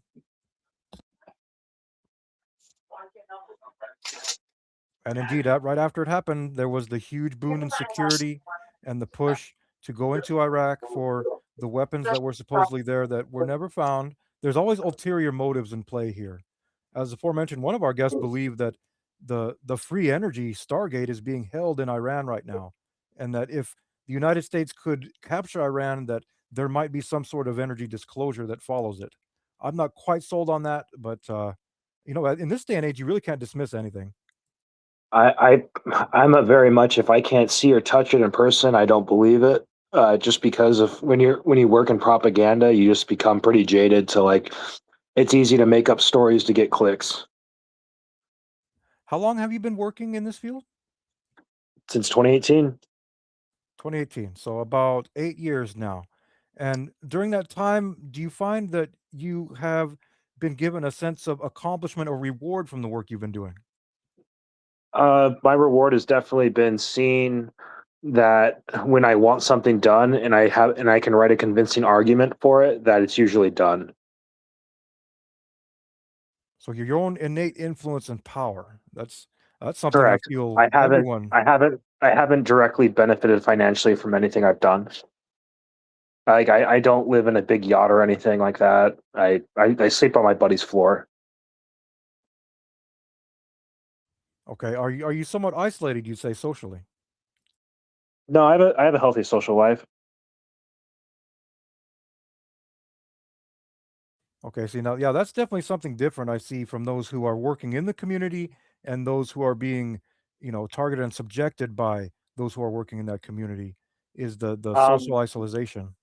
but here's the thing: is my this is going to sound really conceited, but a lot of my social isolation is due to not finding people that are intellectually there with me. Like I can go hang out with people and whatnot, but I can't have the conversations that I really want to have with most people.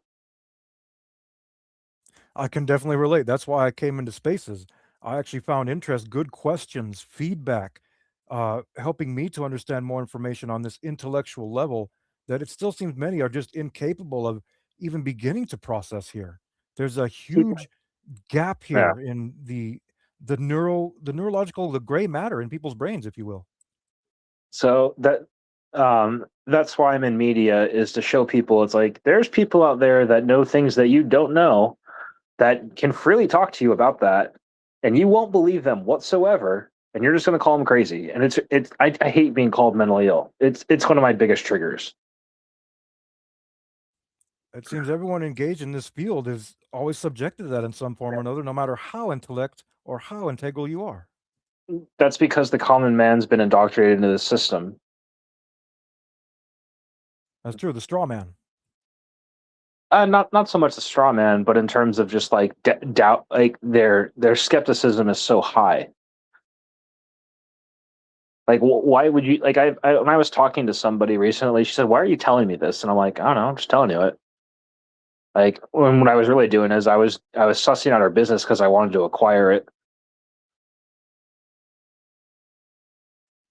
Indeed, it's always there's in the minds of the cerebral being, it never stops. There's always a contingency, there's always a backup plan, there's always a response ready to go on the fly. That's just kind of the state of hypervigilance that a lot of people get shocked into with this awareness. I'm in reconnaissance, and reconnaissance is always about finding assets so I can deploy them later. And I'm somewhat self-serving, where it's like I want to do cool things and be around cool people. So I'm always looking for ways to generate revenue and whatnot, You say and you're make in things. reconnaissance. Yeah. Have you worked with the NRO? No, I've never worked directly with the NRO knowingly. Okay, so no reconnaissance tied to them. Well, you got to think the NRO is pretty much just satellites, and then a lot of their mission got sucked up by Space Force. I know the Space Force has been very active over South America recently, and in my spaces, I like to tie that to the South Atlantic anomaly. Are you aware of the Space Force being active in South America? The whole U.S. military is active in South America. We are trying to consolidate our sphere of influence. Do you see the future going to the North American Union? It's going to be the North and South American Union, sir. So it's going beyond the hemisphere, you believe? Yes, the American. It's called the American. Well, it's called ASS. I forgot the American Security Summit. America's Security Summit, I think, is the acronym. The writing already appears to be on the wall. We already We're, established in Venezuela. we are trying to clean up the sins of our fathers in South America in terms of drug grinding and whatnot. Really? Now that's fascinating to me because I've done spaces before about some of that history, some of the things that were going on. Supposedly Hitler fleeing in the U-boats to Argentina and then later to Antarctica. Do you possess any intel about Antarctica? No, I don't. I've watched some stuff on polar expeditions and whatnot, but I don't have any primary source information. Okay, so there's some that would believe that everyone working in these fields have the same level of information and they're all in on it together. That's not the case, everyone. There's always varying degrees of intelligence and awareness, even with those that are working in the fields of intelligence. I think the best way to think of Antarctica is like the International Space Station, where Mhm. everybody there is trying to live to the next day, but they all have their mission that loyal to their country at the end of the day as well. Okay, yeah, that's in line with what my father was telling me, what was going on there. Fascinating. It's not a Cold War or anything. It's just like, hey, what are you doing? Well, we're doing this. That's all I can tell you. But what do you want to do for lunch? You know? Exactly. That's what it all boils down to, right? Is there's always an aspect of socialization even in the world of war. It's there. Well, going back to the Starfleet analogy, we send our best of the best to Antarctica. Like we're not going to invest all this money getting your ass to Antarctica if you're not going to deliver. Right, yes, I think that's only logical. You want to make sure you have the most qualified and informed personnel that have been proven to be able to perform up to a certain standard. I understand that. Yeah, it's merit. It's just merit, and that's why I identify with the military so much. Is that you have to prove your muster or not muster uh, capabilities, determination, loyalty, your ability to put yourself behind the group. To stand out, just like in MIB. You know, he got hired because he stood out among the other armed forces and cops and members there. That's what they're looking for. Hollywood's given it to us. Predictive programming. It's very real. You just had an insider here tell you, everyone. Yes, they're trying to broadcast the truth to anyone that might be able of actually picking up on it or deciphering it. Yeah, if you want to join dialogue group, it's clear. It clearly we've clearly detailed how you can join dialogue group. And what it comes down to is you need to have something that's of value to us. That's how all the societies operate like that. You bring value to the table and you pull your own weight, or you're shunned, if you will, and you just become a placeholder, if you will. There's no new mission, there's no new ambition, if you will, to discover. It's just you become, as I said, a placeholder, if you will, a soldier, in fact, in some ways. The term that I use is meat. Is you're just meat to me. Like you're that's all you are. You're just a corporeal form. I don't view that your intelligence or your mind is worth my time, but your attention is worth money to me, and your body is worth something to me. That's why I brought up what would I do with all those people that are laying flat. I'd put them in the produce fields. It's a bold statement. It takes courage to state that, knowing that a lot of people just don't feel that way or are not resonant with that or will instantly have preconceived notions about you for stating that. I understand that, but I would hope that if I could raise the intelligence of the room to the point to where people would want to transcend being meat, that'd be the best for the human race. Like I don't want to be a piece of meat. I'm going to go back to school, or I'm going to do independent study, or I'm going to accept that I'm going to be a piece of meat, but I'm going to be the best piece of meat I can possibly be. It's about finding an ambition within yourself, finding the courage and the virtue to discover your own talents and then explore them, be them controversial, be them politically incorrect. It doesn't matter. What matters is that you have the courage to explore it. And I see that you clearly to be an individual that is exploring it and has been for a while and has put aside a lot of the reservations that many others may have. I disguise myself as a piece of meat, and it is what it is. So Do you find when you disclose these things to people that you're talking to that they might become hostile or combative? very much so that people don't like being told that they're wrong. That what they'll usually do is gang up on spaces. For example, I have a 4 hour conversation with a group of Antifa members that clearly demonstrate this. Okay, yeah, Antifa, they're definitely a herd mentality. Yeah, they're just there. They are the epitome of meat in my book. But you got to remember, with meat can hurt you. So you got to satiate the meat. That's true. The like just like the animals becoming aware. I see you posted a link to Animal Farm there. Really interesting parables, I think, that they're trying to get through there with the writers of that movie.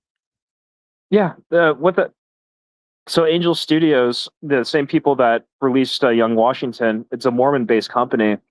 The Mormons are a very interesting, call them group, where a lot of the Mormon faith is meat, but there's also an intellectual class within the Mormon community, and those are usually at the head uh, um, positions within the Mormon Church. But those people that are at the head of the Mormon Church, they're still either they believe in the magic underwear or they see the power in believing in the magic underwear. But either way, they're still wearing magic underwear. I've discovered that with the Mormons as well, as their missionaries come to the door, and I will usually talk with them about religion because I enjoy debating religion. I've studied much of the world religions and scriptures, and I find they make a little more sense when you can put them together. They invited me to the church at one time, and I had a brief audience with someone who was working with their prophet there, and I instantly found their level of intellect to be far above anything the missionaries were talking to me about. They actually gave me information on how I could contact their prophet. You gotta remember that the Mormons take care of their meat. That's why they're successful. It would seem so, yes. Same parable for America. Um, I think, in my opinion, of taking care of the meat, I feel like there's been one political party that's been importing meat in order to not have to satiate its current stock of meat because its current stock of meat's going bad. I can see that. I agree with that on some levels. It's buying votes, right? That's what happened with the entire election a couple years ago. The huge Do you swing. like the movie Gangs of New York? You know, I've never seen it. I've seen parts of it. The story of it, I think I could be compelled by, but I've never seen it. We've been put my the podcast Man vs. Warning that I help write for. We've been pushing that movie heavily, trying to explain the parallels with what's going on in terms of this migrant class and the gangs in New York. You feel it portrays it quite well. The podcast that I write for does, and I after it was brought back, as I've seen gangs in New York, I just forgot about it, and after hearing their argument, I agree with it as well. I shall have to delve deeper into it and find out because I'm always looking for any type of information that is in correlation to something that has been presented to us in the past and is now a prevalent right on the table matter. So the reason why I'm into media is because the media helps explain these ideas to the meat very easily, and I make money too while we're doing it. You say you write for a podcast. May I ask the name of the podcast? Man versus Morning. It's actually the whole Pepper Box network. I write jokes for and whatnot.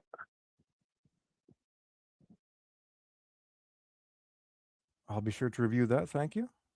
If If you anyone have has questions for our guest here, please come on up.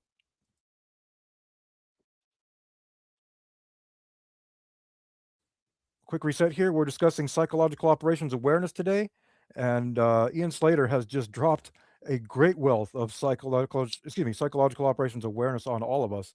Things I had long suspected, but never really had confirmation from an actual insider. Again, I appreciate you coming in here and speaking with us today about this. Is there anything else you'd like to cover on the topic of psychological operations before we move into my next phase of notes here? No, I think we covered me pretty well. I appreciate you letting me giving me the ability to fully explain my ideas and whatnot, and also bringing up it's like, hey, some of your ideas are very controversial, and allowing me to say, yes, I know. Most people would just say that you're a monster. Yeah, monster, block you from the space, call up other speakers to start belittling you. We don't do that here. It doesn't matter who you are, it doesn't matter where you're from. We give everyone an open space to speak here. So if you know anyone else that wants to share testimony at any time, let me know. I'll give them a window to speak here.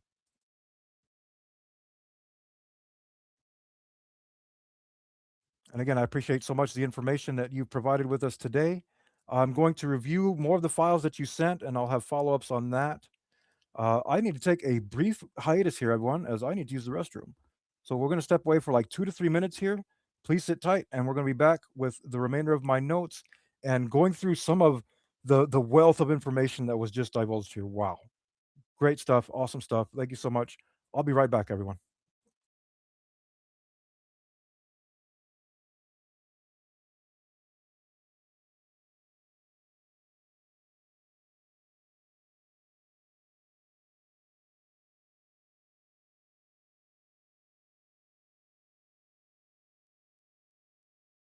allowing me a moment to reset, rehydrate myself.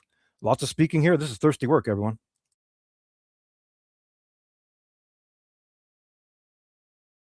All right. So, as I'm moving into my next part of my notes here, uh, my notes have kind of changed a bit now based upon what has been revealed by our guest. Let me pick up where I left off here.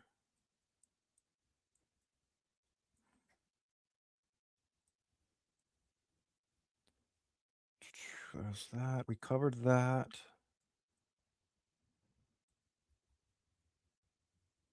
Okay, so let's get back to where we were in regards to examples of potential psyops being used against you. The last one we covered before our guest came up to speak, and please, again, feel free to speak at any time if you wish, was the integration of the neurolinguistic programming and visual acoustic subliminal hypnosis. Uh, can take the form of music, as aforementioned. And remember, it's not always a hypnosis, as in we're trying to get absolute control over you. It could just be like a little nudge, if you will. I know the FBI uses this tactic. They call it giving someone the nudge when they get a little too impersonal with them or they get access to sensitive information. By extorting my business partners, one could say that they gave me the nudge, if you will, and forced me to dissolve the company. I call it dog whistles. Just little subliminal, like little quick hits. Like right now, I'm trying to push airsoft into the zeitgeist. Airsoft, fascinating. Got to train some human soldiers. Airsoft, really good medium. I know a lot of soldiers who also go to Nerf, trying to find, some form to continue that discipline, if you will, just that upbringing. I usually airsoft is a lot more military minded. I find a lot of the more uh, really traumatic injured veterans kind of go toward Nerf. But it's interesting you mentioned that, as I am also an advocate for modification of blasters, airsoft, Nerf, and things of that nature. I picked airsoft just because it was something I wasn't allowed to as a kid. So when I was coming of age as a young adult, that's what I was interested in, and I feel like I owe some debt to the community. That's awesome. I'm glad that you're able to reach out and, repay the community in that endeavor, because a lot of people, they never find that, and they're always kind of looking for it. So it's really good to hear that someone who is, exhibiting your level of intellect and interests is able to engage in that manner. Okay, so on top of the integration of the hypnosis, if you will, like I say, the media, the music, the frequencies, um, the propaganda, the news, we have what begins to affect the individual on an interpersonal level, as in they will start thinking about themselves from a different context. And I feel this is ultimately physics. This is the double slit experiment, right? Where matter is changing based upon observation. I think a lot of people who are awakening to these truths are starting to realize that they're being watched. And naturally, that's going to result in some type of different exhibiting of behavior or habits or thinking. One of the most common ones is people start to question their own perception of time itself. Basically, any thought comes in that was never previously there, as in, wow, there might be another form of timekeeping here that I'm actually starting to entertain now. Or there might be technology here that's always existed, but I did not have awareness of. This is definitely a sign that you could be being subjected to psychological operations, because it's an alter, if you will. It takes a previous set of thinking, injects whatever criteria is on the table, and then documenting and observe the alter that followed it. I feel that's what happened to me when I awakened. I'll document my awakening really briefly again for you, everyone. It started in 2010 when I observed the lunar eclipse on the winter solstice. And for a brief time viewing the eclipse, I felt something. I remember that night. It was very clear, it was very cold. I wanted to view the eclipse in its entirety. I did. And at some point during the moon's zenith, which is when it's at the top of the sky, which is when the eclipse was happening from my location, I felt something. I don't know what it was. And I thought it was nothing. And so after that, I went back to my normal life, blue collar job, working at the gas station, having good customer service, all that. Completely ignorant to a lot of these greater truths I know now. And it was 11 days after that, on 1/1/2011, that I experienced what I can only describe as an expansion of consciousness. I just instantly knew things about technology, about politics, about nationality, about history that I previously had no awareness of or was never compelled to learn of. I find the number 1 is always a prevalent number here, 11 days between the eclipse and the awakening, 1111. I studied on this day and discovered that there was a large bird and fish kill worldwide, in which fish were washing up on the shore and birds were dropping from the trees worldwide, not just in certain locations. And in time, as I studied it and a little more material came out about it, it was discovered that there was some type of disturbance to the magnetic field of the earth that day, and that every bird and fish that had died that day, something affected the part of their brain that allows them to navigate. And I feel that's what led to the mass bird and fish kills. I remember walking to work that day. I saw a crow that had fallen dead on the road, and I didn't think anything of it until later, obviously. But I am certain that whatever affected their navigation in their brains that day also affected me in some manner, as I had a complete change of the persona.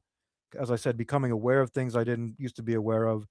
I finally found the courage to get out of my dead end job and actually do something with my life, even though it cost me my family, it cost me my home, everything I once knew.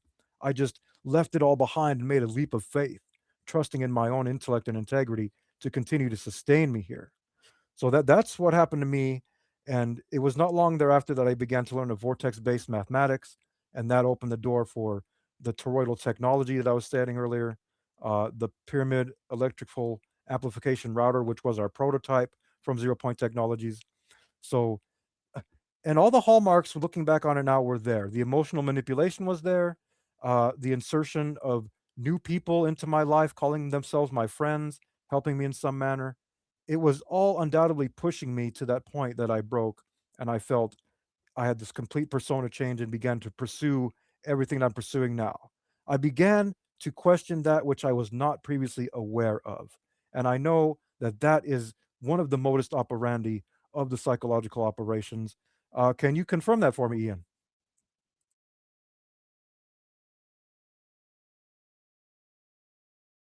Appears Ian has stepped away for now. That's fine. Hopefully, we'll get him back later. But yes, if you are starting to question any of your previously existing belief systems, everyone, you're being subjected to psychological operations. There's almost no exception to that rule, in that the actors that called themselves your friends and family were there for you to reach that breaking point where you had to, in some way, shape, or form, put your foot down and enact a great change in your life that if you didn't do, was literally going to either just drain your soul and spirit completely to the point where you didn't feel like existing anymore, or could get you entrapped into a situation that could endanger yourself. Uh, I see this with a lot of political refugees. Ahud talks about it when she fled the Middle East, and they're still trying to track her down and get her back there. It's it's astounding the testimonies I'm hearing, and just how just how deep the national scene and story is divergent between nations. As in, I kind of knew of the injustices that were going on in Australia, but it was only after discovering through, not always the most simple of means, sometimes difficult means, just how entrenched Australia is in this corruption, this censorship, this draconian entity that is taking over there and leading to, as I said, the aforementioned guest and the aforementioned discussions that were happening in regards to that. It is another psychological operation in of itself. And let's also remember that there's no psychological operation that really has a greater caliber than the other than your own, other than your own individual experience with psyops and the agents and machinations thereof. Remember, there's always an ulterior motive in play here.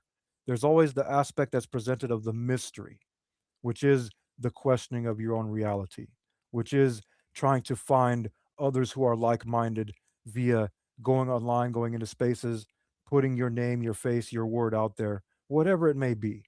There's always this need to kind of come together as some form of collective to separate the wheat from the chaff, find out who is really about virtue, integrity, a future here, and who has the skill sets and the courage and the intellect to be able to do it, and then who is not. The Georgia Guidestones come to mind when they outline the population staying under a certain number. Many would argue it's not completely insidious, other than the aspect of secrecy, which, as Ian was aforementioning, that's largely being removed now. This disclosure that's happening, the agents are being disclosed to, or being instructed to disclose now, rather than conceal.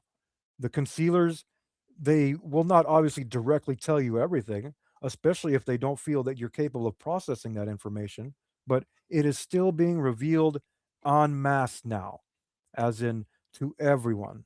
The only secrecy that's going to remain is ultimately your ignorance. That will be the only secrecy that remains. Ian's hands up. Welcome back, Ian. Ultimately, the agents that are willing to disclose just want to be known as good people that were asked to do difficult things. So they just want to be heard, and it also they it's very difficult to keep some of the secrets that we have away from the general public. Where it's like, actually, this is what's really happening. I'm certain it is. Do you feel that sentiment is largely echoed among colleagues in your line of work, that they ultimately just want to be viewed as decent people who were doing difficult things? I interact with most of my colleagues at strip clubs, so we uh, we we like ladies of the night because nobody believes what they say because they're just drug strippers. And in actuality, a lot of these women are some of the most intelligent that you'll meet. They just happen to choose a line of work that might not be the most um, godly or whatever you want to call it. Fascinating. I definitely sense more and more of this fraternal secret society insider vibe from you. Are you part of a operating brothel? I was operating at a Crazy Girls Cabaret in North Phoenix until I disclosed too much information, and the owner of the club thought that I was FBI. And there was some minor things going on at the club, but there wasn't any prostitution or anything that I was aware of. Okay, so the history is there. Same thing with my father. My father was part of a jester's brothel. I know the jesters to be one of the most diabolical and cutthroat societies of them all. So I can only wonder what he was doing there. But there's always this love for women among those who have become aware of these earthly, worldly things. A lot of you, as you said, you find sanctuary, you find refuge in talking with them, seeing that they're much more than they appear to be. They're much more intelligent than that. I know a lot of women, or rather used to, like that as well, who are engaged in that field. Since then, they've tried to find another way in life, obviously, because you can't be a stripper forever. But at the same turn of the key, you can't judge a book by its cover. So, for my anecdotal evidence I've gathered from the people that work at this establishment, the vast majority of them have been sexually assaulted by men, and a lot of them have a lot of that trauma and abuse and just horrible behavior by men has led them to seek political views and intimate relationships that are not consistent with what I'm interested in. Right. I think that makes sense, seeing how events in their life could have led them to that line of work, even if they may have had some inner convictions about it. It's a means of survival. It's a means of putting food on the table. It's a mean of protecting and feeding your family, which at the end of the day, that's what the modus operandi of every civilian is just to try and get food on the table. Exactly. And also, going to a strip club allows you to see, um, like, gauge the economic climate at the time. So, and also the women that work there have good empirical evidence of like how things used to be and how things are now, and definitely post. You they will all these women will tell you that COVID completely shifted this sector of the entertainment industry. I mean, what section didn't it? COVID really uprooted and delayed and caused a lot of problems in everything. Even here locally, my local leisure dart club was disbanded because of COVID. No one's just interested anymore. More interested in protecting themselves. Well, the industry that I'm in, media production and streaming services, has benefited greatly from COVID. Oh yeah, there's always going to be two sides of it. There's going to be a benefit and not. Just like in times of war, all the weapons producers greatly benefit. The technology accelerates because it can no longer be hidden from the people. And history proves that. After every war, a great advance in technology follows it.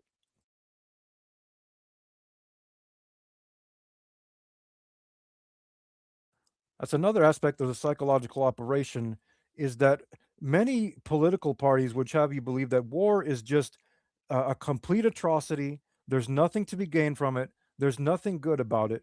When in fact, there are times that war has been proven itself to be one of the most beneficial things that could have happened to civilization and society. And the future revealed that through advances in medicine, in technology, in diplomacy, which is one of the biggest ones, the point where we start identifying by bioregions rather than states because our intellect has now driven us to comprehend that the people living in the bioregion are usually much more well informed than those who might be living within the borders of the state.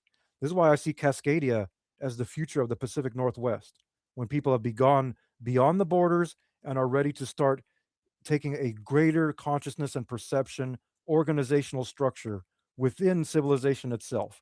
It must happen. I already see it happening in Alberta, as Alberta is looking to annex itself from Canada and most likely become part of the United States. Ian was touching on it earlier when he's talking about it's not just going to be the North American Union, as in Canada, Mexico, Alaska, United States. We're going to the other hemisphere now.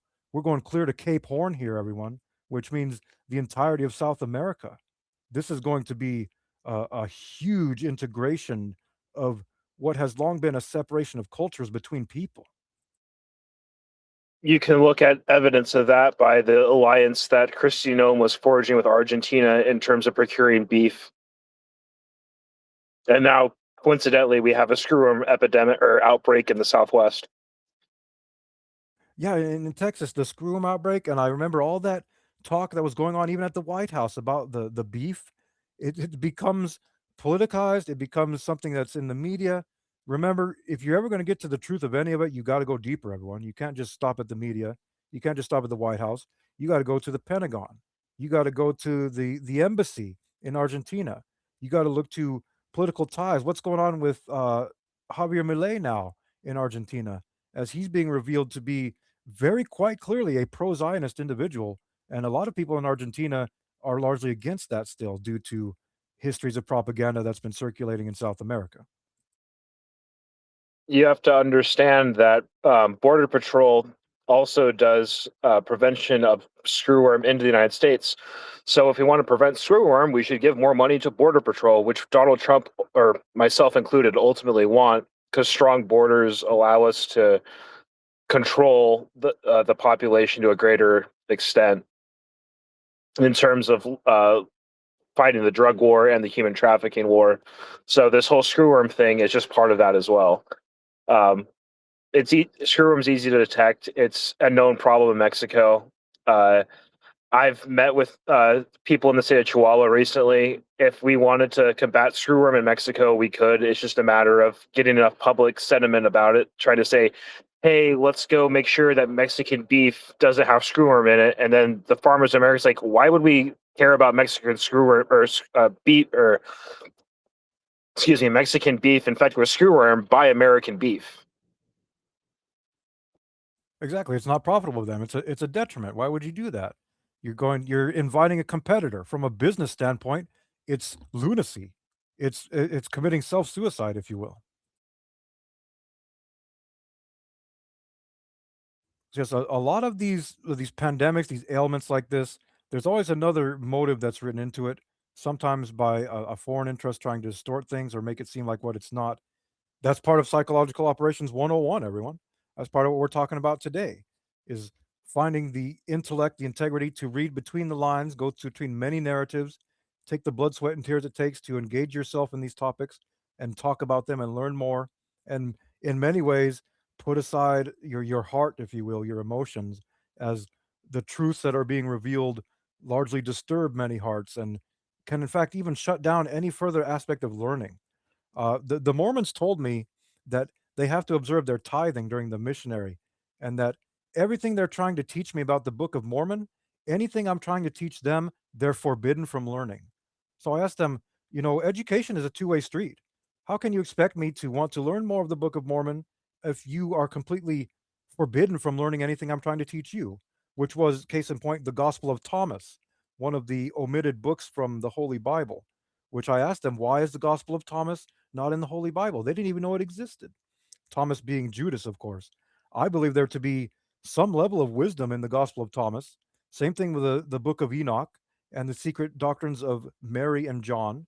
And I feel they're omitted from the Holy Bible due to what they're trying to portray here, as in the fallen angels and the the heaven's dominion and the inhabitants thereof coming to the earth and teaching mankind the forbidden sciences such as alchemy, metallurgy, how to make fire, things like that.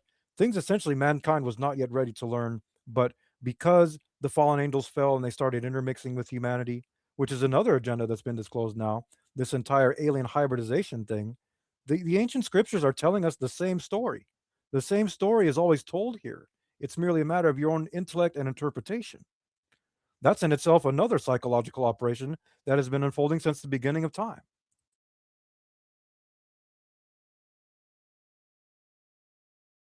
And within it, we always observe this duality, the fanaticism and the feudalism as this arena for the bread and circus to begin to take place, as in the fanaticism that comes with professional sports.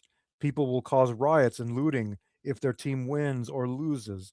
The emotional manipulation, people spend their life savings on a goal or a gamble or a score, and they have to face the consequences thereof right immediately after. Gambling, another aspect of psychological operation where you come out big or you lose it all. As aforementioned, prostitution in some, contexts. At every huge sporting event, Super Bowl, World Cup, whatever you want to call it, there is a massive presence of prostitution going on there, and it's largely undisclosed. And the stories that are disclosed about it are almost always tied to some sort of litigation or criminal case where there was abuse or an injustice that occurred. It's always in this huge bread and circus, if you will, that is professional sports. And we see narratives being written in them. We saw it with the WNBA recently. Sophie Cunningham is now a big star, ring girl for the UFC now, just for having some sort of gesture during the game. Others examples of this include uh, Colin Kaepernick and all of the racial stuff going on within the NFL. There's always a figure in the pro sports world that injects themselves into the political and social consciousness of society, if you will. And right from there, they begin to paint their own narratives. They begin to gain support and hate. As long as the aspect of fanaticism and feudalism exists, so will this bread and circus machine that is essentially orchestrating it all, if for nothing than the experiment itself. Let's find out who's going to say what. Let's find out how far it can go. One giant litmus test. Go ahead, Ian. We're talking about bread and circuses. I want to bring up one of the best psyop bread and circuses out there right now. We got to see the wedding for it. Taylor Swift and Travis Kelsey. Taylor Swift is the face of the Music Modernization Act. Well, Travis Kelsey is seen as one of the key players for the domination of the Kansas City Chiefs over the last 5 years. Yeah, it was definitely a forged alliance. I'm not saying they don't love each other or anything, but it was definitely staged, introduced. It happens all the time within this scope. There may be some emotions involved, but it's all professional. Every display of emotion, every affection, every collaboration, it's just for the profit. It's just for how can we continue to line our wallet from it, and how can we continue to strengthen our own persona and influence within this theater, if you will. That's what it is a theater. It's more than coincidence that these recording artists and celebrities always seem to come together with sports athletes or those on the political stage. It's known as the power couple. And indeed, many people relate to them, they resonate with them. I know people that will fight and die for Taylor Swift and Travis Kelsey, even though they don't even know them, they've never met them. They're so devout to them. It's idolatry, everyone. That's what it is idolatry.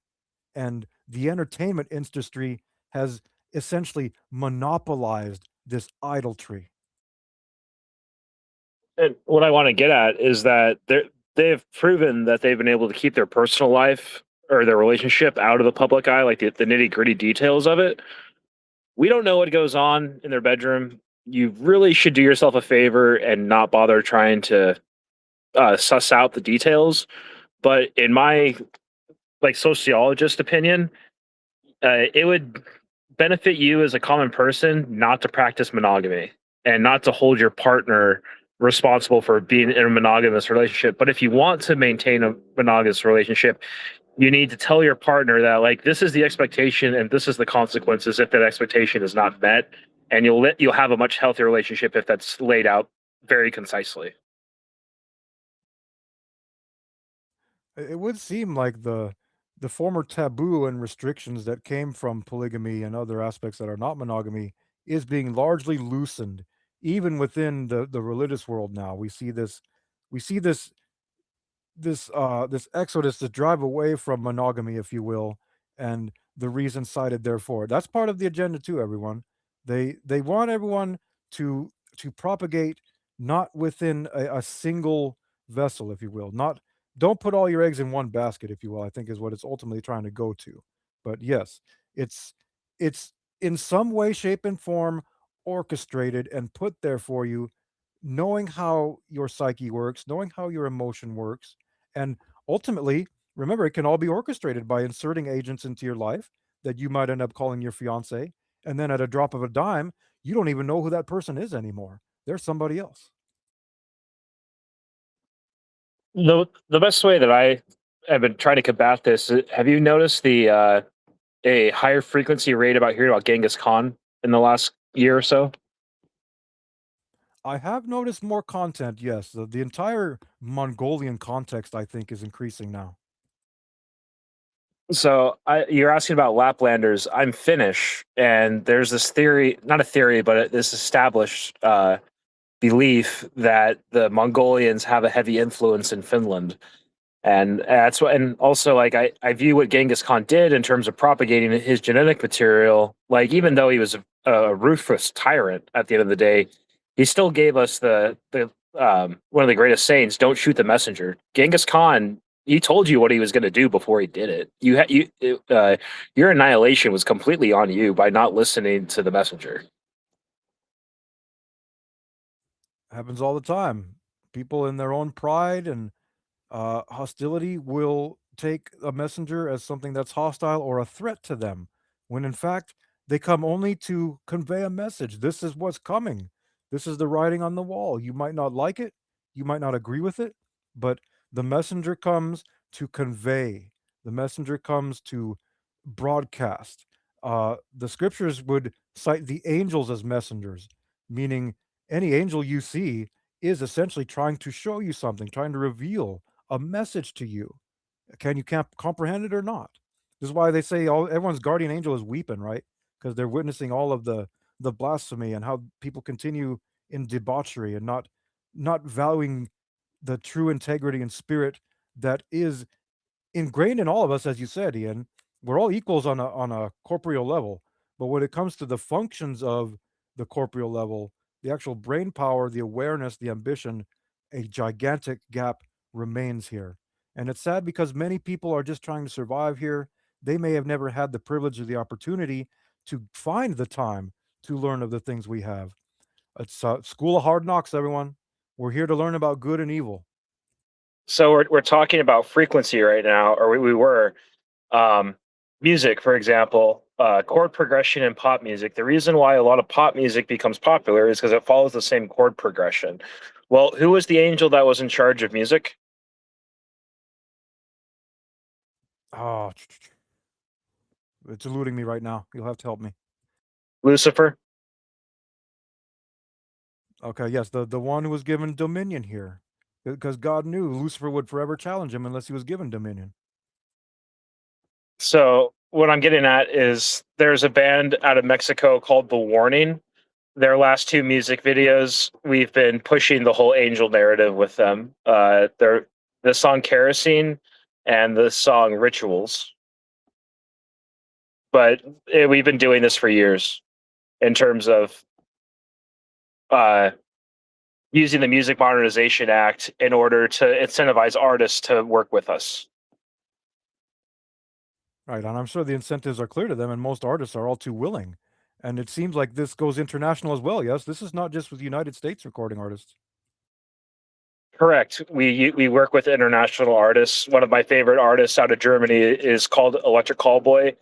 Their original name was Eskimo Callboy, but because called the woke mob made them change their name because Eskimo is seen as offensive, which I don't think it is, and they didn't think it was, but they caved to the pressure, or they changed their name to Electric Callboy because I'm an electrician at the end of the day.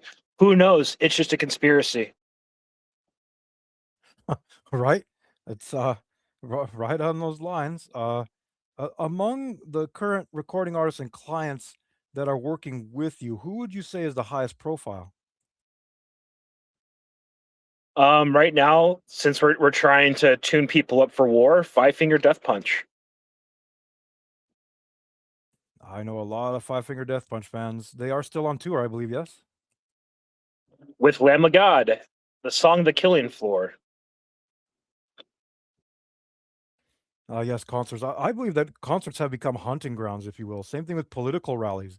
These are essentially hunting grounds that exist in this bread and circus matrix, if you will. And there are assassins that will go to these concerts specifically to target. Look at what happened in Las Vegas with a lone wolf. Perfect example, many others too. I remember there was a Kiss concert in South America some years ago, and there was some type of huge sacrifice there. And I know Gene Simmons was on it. They know what they're doing. I'm not saying that the Eagles of death metal were in working in participation with ISIS when it happened, but the ISIS attack on their concert, I forgot where it happened in Europe. Yeah, that's another example. These are planned hits, but it's only the integral citizen that knows, man, if I go to that concert, I could be hunted, or if I go to that political rally, I could be hunted. These are staged events that psyops agents use and insert into your immediate perception via social media, via whatever means you're using, whatever it is you're absorbing, if you will. A lot of people tell me that you shouldn't watch the television at all. You should just try to live as a monk, if you will, and isolate yourself from everything, and you'll find a great change will happen in your life thereafter. But not everybody can do that. Not everybody's built that way. A lot of people already have a family, a job, a car, a title here, and to leave all that behind, you're essentially renouncing your own soul, if you will. But there are times that it can be beneficial, be them in this modern society few and far between. I mean, who is isolated from technology now? Even remote tribes in jungle areas or desert areas have awareness that there are satellites in the sky and that there is this level of technology that exists. It's permeating into everyone and everything. And that's part of the 6G biointegration of humanity, the human body, and technology. As in 6G waves actually impinging on the body, and you can experience an inducement of any sensory perception. Think of what that could be applied for in the world of psyops. Think of it. The only people that are safe from my psychological operations are those that are in solitary confinement within our correction systems that don't have access to electronic media. All else are subjected whether they know it or not. It's there. It's just a complete saturation of it. And yeah, like I say, unless you're living as a monk or someone living in solitary confinement, there is no isolation. Even there, you're still getting some wavelengths and waveforms, but it's not as direct and you're not able to become cognizant or process it.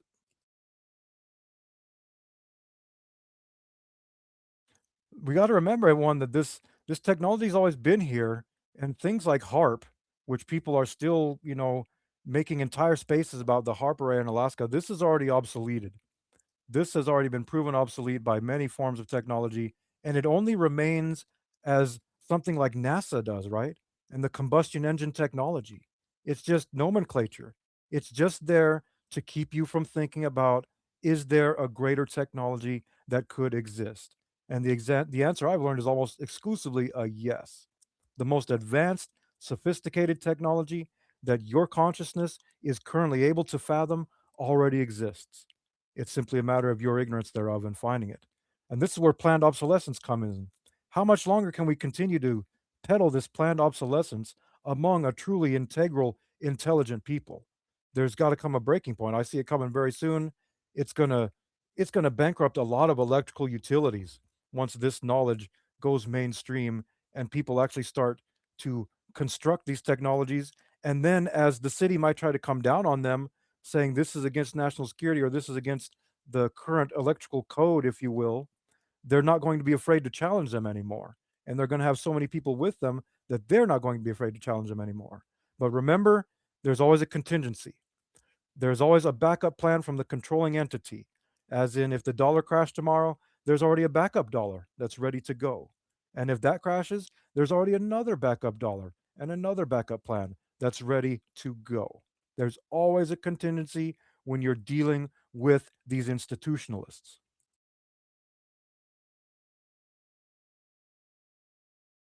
I come from the standpoint that if we wanted to keep the human race on this planet, our level of technology is completely sufficient to actually plateau for a little while. And what we should do is focus on engaging with the masses in order to understand that their actions impact or how their actions impact society as a whole, and try and I'm going to use the word indoctrinate or teach them into ways to be conscious about serving themselves, but also serving society as a whole.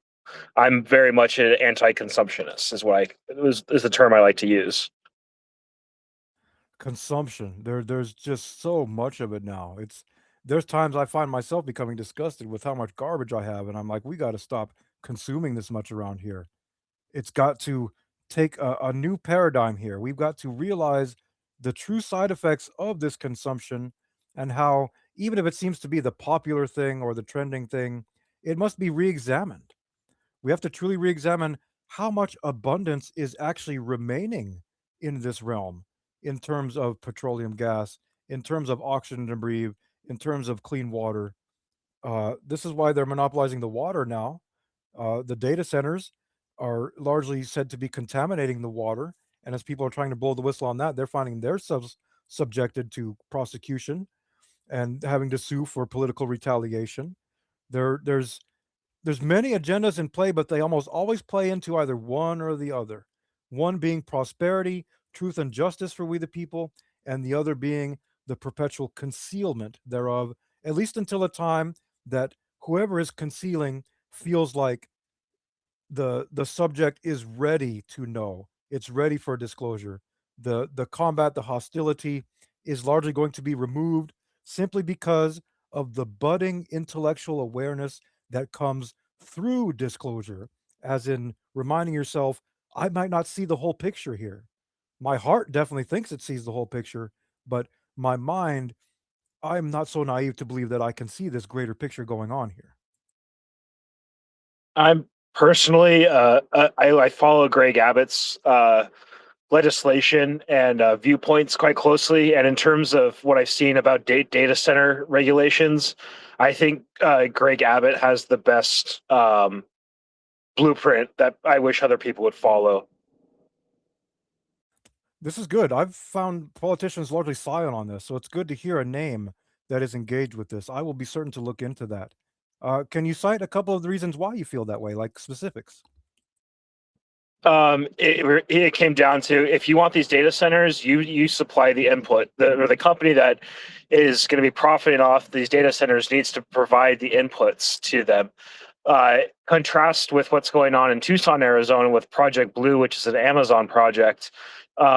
Tucson Electric Power is providing the power, which is likely going to be natural gas or solar panels. Either way, bad for the environment to power this thing.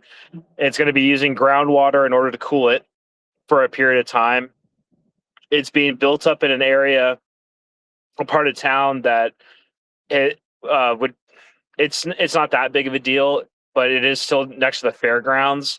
In terms of data centers contaminating water, unless I see the data, I don't believe it because a lot of these are using heat exchangers to do it. So if your heat exchanger is failing, you got a serious problem beyond just getting some what's it called what's the glycol chemical, just cool it into the get it into the fresh water. But no, supplying the power and supplying the water to the data center is important. And then people are talking about the noise pollution from these places. I These data centers are being used for wartime activities. Well, if these are assets of war, then we're going to be putting air defenses by them.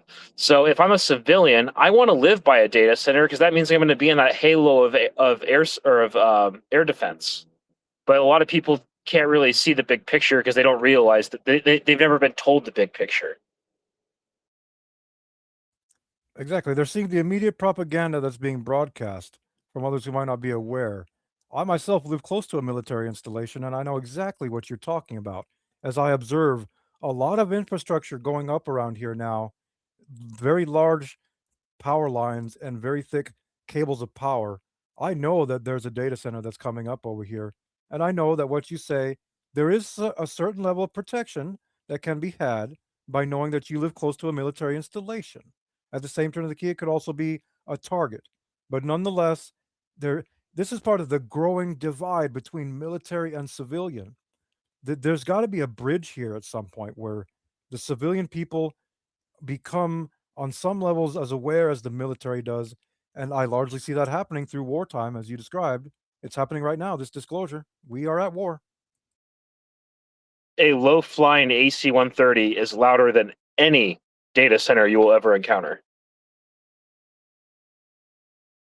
Right, and I don't see many civilians complaining about the noise pollution from the Air Force Base because they look to the Air Force and the plane as a form of protection, whereas they don't see data centers as that yet, and it's largely because of the secrecy, some of which, you can try to paint every which way is warranted, the secrecy is warranted.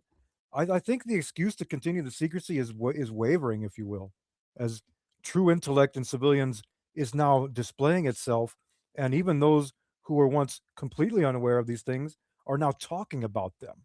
At what point does the military finally say we have to be more forthcoming with the civilians on some levels because we work as a unified people here? This veil of secrecy, this national security, I think it has to be loosened somewhat. Perhaps that's what's happening now, right? Through these disclosures, through people like you now speaking up about these things and really no longer being afraid to speak up about these things. So we're currently in low intensity operations, which means not approved by Congress. It's all about bypassing Congress because Congress has proven that it's ineffectual at passing legislation in a timely manner. In my opinion, the reason for that is due to the two-party system or uniparty system that we have. It's just political theater, and they're trying to see how much money that they can raise and pocket within and pocket themselves. And it's just a terrible system. So the military, I don't think you're going to see come out and publicly disclose any of this information because if they do say, yeah, we're amassing these data centers and whatnot in order to fight the war that we've been fighting for years now. Because if you say that, yeah, we're using bio warfare, that people don't want to hear that, especially when it affected themselves personally in terms of killing one of their family members. Oh, absolutely. And then they're going to try to seek legal means and whatever compensation they have. And that, in many ways, sullies the mission, if you will, that's already been laid in place. There's going to be, instances of this where it just seems to be like a conflict of interest to both parties. When at the same turn of the key, it's the divide in information. I think if civilians were more informed as to what's going on, that a lot of the civil unrest would largely not be there. But at the same time, the key, I also know there would be those that take it next level and are ready to riot and are ready to armed and occupy. I speak about armed occupations here quite a bit, but the more I'm becoming engaged in these trenches, the more I see, even if we did have personnel among us who could get into the federal databases and leak that information to the public, I'm not entirely sure that the rest of the public would show up at the institutions with us. And we would find ourselves much like they did at the autonomous zone in Seattle or Michigan, where they thought they had something going, but ultimately you're just swept under the rug and forgotten in history. Whatever effort, whatever knowledge it was you're trying to impart there is lost because at some point you lost your way, you lost the mission. With the military, it seems like they always have the contingency. They always have a way to even like I say, in panic scenarios, there's always an outline plan ready to go. Civilians largely don't have this, and that's why there's a lot of the panic. That's why there's a lot of the unrest. Um, I hope that more civilians will become aware through disclosure of psychological operations why they had to begin and can maybe evolve in some aspects to comprehend that it's not entirely something that is evil and diabolical. But at the same turn of the key, in a meritocracy that we've been talking about, you're judged by your integrity. And if you are withholding information from people that could greatly benefit their prosperity, then obviously integrity comes into question on that level. You keep bringing up these autonomous zones. Have you ever heard of Slab City off of near the Salton Sea? I have not. Is this another said zone? This is probably one of the longest running autonomous zones available. Excuse me. And I would say that if you want to set up an autonomous zone, go ahead and set it up on a piece of BLM land. I guarantee you nobody's going to mess with you for a good long time because nobody cares about that. But when you try and take over some city blocks, then there's an issue. Right, that's what they discovered in Michigan and Seattle, I'm certain, as what began as something they actually thought, "Hey, this can work," quickly was unraveled. Yeah, I think there's some truth to what you say there if you're really looking to be go autonomous. It said that's what McAfee did. John McAfee, he went off grid and he's still somewhere in his own autonomous zone building his own whatever he was talking to people about. What do you think about McAfee, Ian? Isn't it? He's dead, right? That's what I heard. He's supposedly dead, yes. They said that he passed away, but they also said that David Wilcock passed away, and I'm not sure of that. Okay, so I appreciate John McAfee for his love for women, love for guns, how he got started, or the story of how he got started in the business by writing a virus in order to write the antivirus to do it. Very interesting guy. Obviously, I've never spoken to him, and because I think he's dead, I'll probably never have the opportunity to speak with him. But just a genuinely interesting person, and then also his name is carried on how many antivirus subscriptions and people associated with him being a pain in the ass, and ultimately at the end of the day, he was a pain in the ass for somebody. And I think that's why he experienced the end that he did. I agree. I think that's exactly what happened there. I'm interested your take on him as I've been hearing your take on great many things, and I'm glad that you're aware of him, and I'm glad that you can appreciate his love for the women and the guns, something largely absent among many who claim to be masculine nowadays. I'm glad to see that you still have that within you to speak up of that because that's important. It's the masculinity must come back. I saw this recently as Trump is now loosening the rules on testosterone therapy. They're trying to bring back more testosterone into the soup, if you will. That's what the conservatives have largely been pushing for a while is to bring back the masculinity in politics, which Trump is obviously all about, right? He wants to demonstrate himself as the alpha, if we will, putting his name on the passport now and all of that. Uh, in your coded correspondence with Trump, Ian, have you discovered any infidelity about him? The oddest thing when it comes to sexual relations with Donald Trump is I would write I would in this the writing that I used to do, I said that I wanted to marry into his family when Tiffany Trump was still on the market.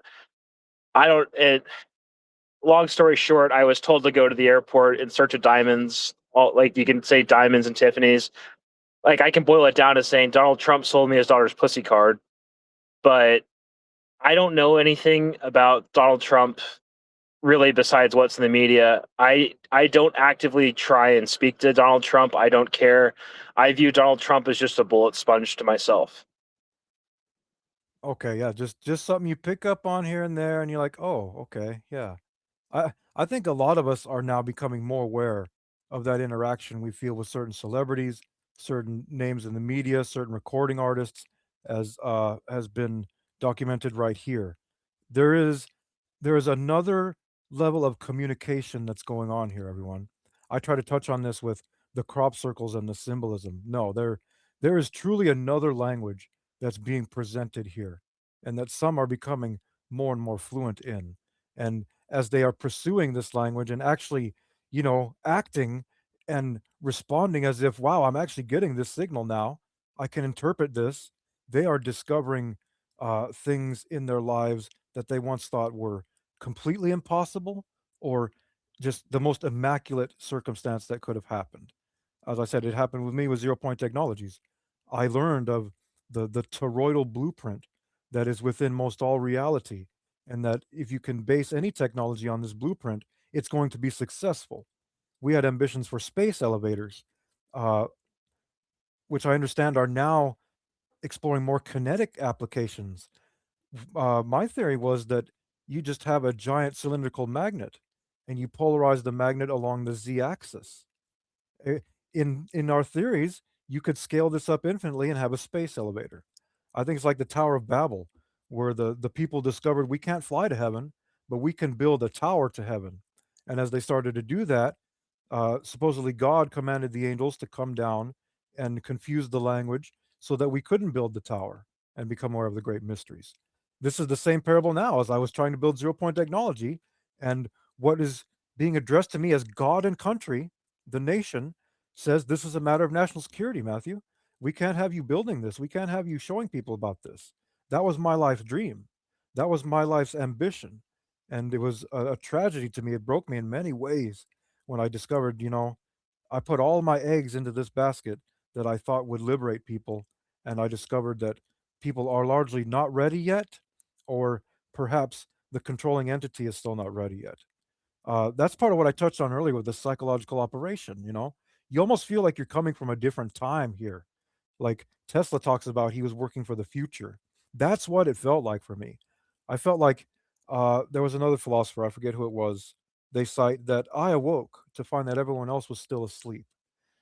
This is what you're talking about, Ian. I guess what you deem as the meat, right? The meat is not yet able to see.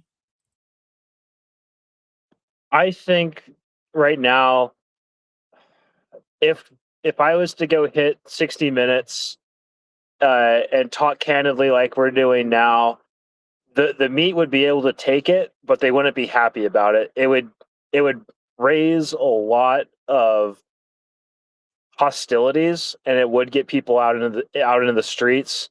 You likely would see some political violence too, and I my life would likely also be in some significant amount of danger, and that's why for the last over a week I've been trying to work with the Secret Service and the FBI to set up a plan for protection, even though I currently have a special forces team with me at certain points in the day.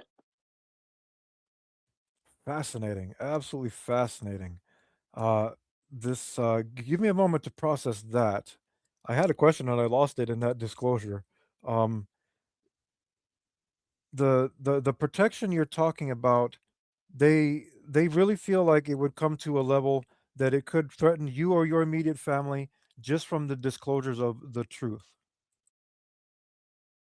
Yes, because ultimately at the end of the day, my plan was to release the four horsemen of the apocalypse to prove that God is not real. I don't believe in a monotheistic God or Abrahamic God. I believe that Jesus was likely a real person, likely a man of science, likely extremely intelligent and motivational, likely also very good with women. Um, Going back to what you're talking about Donald Trump, yeah, Donald Trump likely had all those quote unquote extramarital affairs. But were they affairs if he told his partner that he is going to be seeking the attention of other women? Like, I just, I don't care that much. I just wish people would be more honest with their romantic partners. And for me personally, like I don't have a romantic partner, and I think if I was to disclose, somebody's just going to try and John Lennon me, and I don't want to wear a bulletproof vest or make sure I have to have go live in a Pope mobile for the rest of my life. You know, that's why I don't directly show my face. But if you want to see what I kind of look like, you can go rabbit holing for about 10 minutes and find out.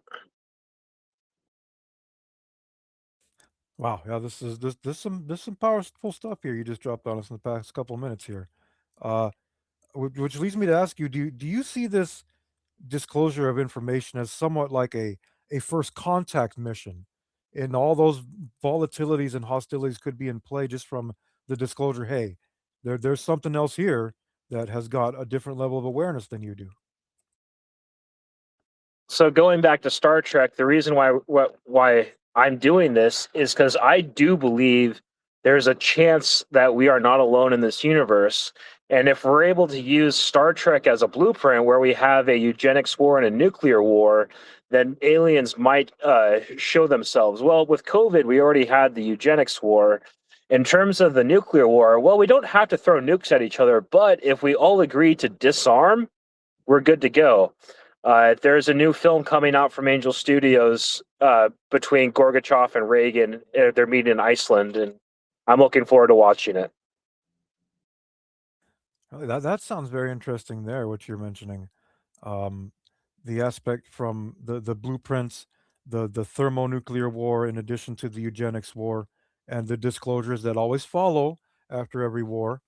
Uh, do you see another eugenics war coming, another pandemic? I think the best way to answer that is like if we're not careful about disclose if I'm not careful about disclosing this information, it's possible that we could see lack of a better term, a purge situation where it's man versus man in the streets and saying, "I can't believe that you were right. Why can't you accept this? This I can't believe this is happening. We need to riot against the government." Just pandemonium, and that's why the National Guard is on high alert. Yes, that's also why the local police department now has tanks and microwave technology. All the weapons are already in place. They're anticipating some level of disclosure that really, snaps even what would be cattle out of the trance. And then they start stampeding, if you will, in metaphor. I could definitely see a scenario like that playing out. Um, the is it again, when we go to morals and ethics here, where do we even begin? Where does this start? It always starts with there was some level of secrecy. There was some level of dominion and authority that was bestowed and was withheld for a time at least in the name of peace, right? That's what it all comes down to, is peace. Well, you could just imagine if this conversation that we're having here was edited, but the not maliciously edited and succinctly put down to a 1 hour thing aired on 60 Minutes. Then the following Monday would be just very interesting, and I'd love to see it. But trying to get your story out there to these news organizations and whatnot has been very difficult for me, and that's kind of why I've gravitated towards these more intellectual Twitter spaces that give me the opportunity to explain myself and whatnot safely. It's interesting you mentioned that because I was going to ask you about that. What has been your experience with trying to actually disclose something that you feel comfortable with disclosing? Has it been something that is inviting? Has it been something that's kind of eh? And from what you're describing, at least outside of a lot of independent outlets or here, that there's always some type of barrier there, if you will. I don't know if there's a directive from federal law enforcement agencies and intelligence agencies to these media outlets saying, do not let Ian Slater on the air. But that's how it feels. You know what? I've often felt the same, as they've already got a file on us, right? And they say, no, don't provoke him, don't interrogate him, don't fuck with him. It always backfires on us. I think this happened when they sent the FBI to me the first time, which they said they wanted information about my business partner who was being interviewed for Sandia National Labs. They I found out that a lot of the questions were largely revolving around our operation rather than him. And I knew, okay, This is stage one of the interrogation where they insert themselves, and then obviously some years later they sent Agent Todd Beard and an undisclosed agent to my lab to say, Matthew, this is a matter of national security, and we really have to do this by whatever means are necessary. In obviously a roundabout way. I wasn't recording them. I always told myself, if the FBI ever does come to me, I'll give them one chance. I'll talk to them straight up one way. I won't have them record nothing, and I did. But if they ever come to me again, I'm going to record it and I'm going to blow the lid on all of it. And obviously, I think that's why they largely leave me alone and avoid me now. And obviously, because I'm not actively building the zero point technology. I'm pretty simple. If they're gonna do this to me, then I want money for my fucking silence. I am done changing oil, working a blue collar life. I want to go have a family, live in some nice mountains in a cabin that I built, and just be quiet and go live that monk lifestyle, and let the propaganda machine that I designed and implemented run its course. I don't care, but I don't want to live like the way I'm living right now. It's not very enjoyable. I'm not living check to check. Um, I'm just not being compensated I'm an engineer. I want to be compensated at the end of the day. So That's legit. As an engineer, I feel that. That's part of our inheritance here. That's part of what is owed to us, as in that's our property. You owe that to us for what we have done here. I hope that you will find the means to make that happen. At the same turn of the key, remember, we can't completely turn a blind eye to it either, because even in the mountains, at some point it'll get there. It's spreading everywhere now. It's I'm sorry that you feel like you're living uncomfortably at this time. It's a story I often hear from. I would say almost exclusively every whistleblower I talk to, unless those who have already been compensated. Uh, Juliet Bryant was talking about it, saying, I thought that having the money in my home and my family would give me vindication and bring peace to my soul, but it didn't. Her testimony, she's still fighting the same battles now that she was then. So, just that bit of advice I offer, with that mentality that you cited earlier, it's it's going to come back at some point. We're starting to confront it now, but we all want that. We all want that, "Hey, you know, give me mine, leave my family alone, or allow me to do and build what I should be doing here," right? That's what it comes down to. ultimately, I want to be put in the reins of power. That's why I did this, because I believe that I have the even though I'm only 34 years old, I've dealt with this wide breadth of experiences in my short period of time that have allowed me to form very educated viewpoints and positions, and also able to try to articulate them well enough to bring on the meat and get the meat behind me. Um, but if I'm not going to get the credit and I'm not going to get any money, I get very destructive. It in terms of like living comfortably. I have a roof over my head. I have food to eat. I just don't want to go change oil. I don't care for really doing that too much. I would rather be able to go into a skiff and say, okay, here's our intelligence. What do we got today? Okay, let's hit here, here, and here with this asset, and this asset. That seems like a much more better use of my time, given my background. Sounds good to me, right? It's at times I feel like we're just kind of biding our time here. We know we're being observed. We know we have these innate talents, and yet it would seem to be that entities that would perhaps allow us to explore or enlist those talents would either remain hidden from us or just out of our reach, right? Just we can see them, but yet there's still not a level of interest, knowing that we could change it all here. We could change it all very quickly in a very short amount of time with just a few things. It doesn't take much. It doesn't take much for me to make a video where I'm demonstrating anti gravity and over unity energy. But at the same turn of the key, every video that I did make that was demonstrating that has been scrubbed from the internet and literally vanished from my camera. I've had specific screenshots that link me to important people deleted off my phone in the past. Okay, so you've experienced it too. It just we know we've had this information, we know I have it documented, and then we reference it in the future time, and it's gone. It's okay. I've virused myself so far out this time that they're not doing that too much. They have deleted some key things, but they've left things there that still allow the deletion to still, or the message even with the deletion to still stand on its own.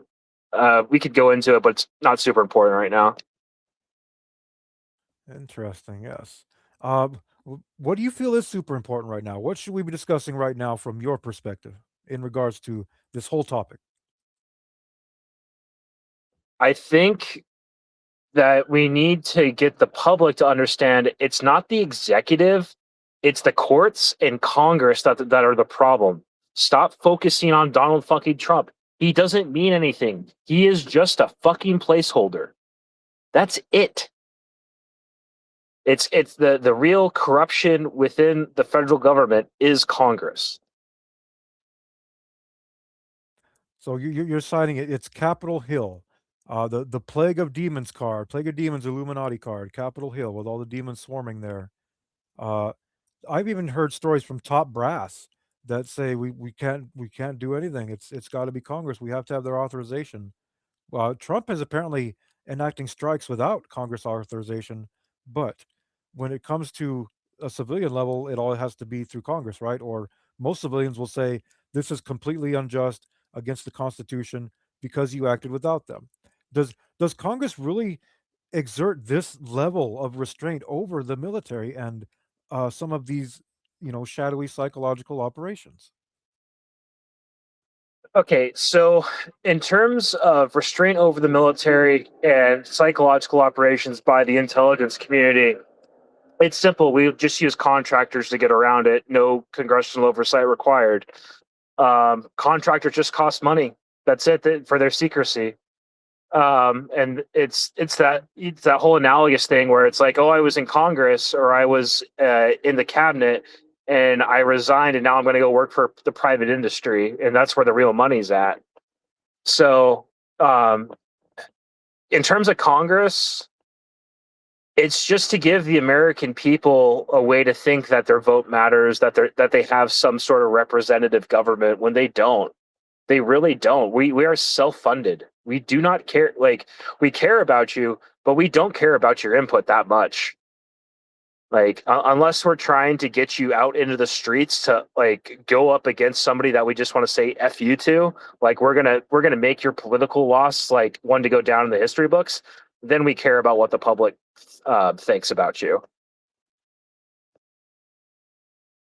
Yeah, fascinating. So that's where that whole line of reasoning stops there.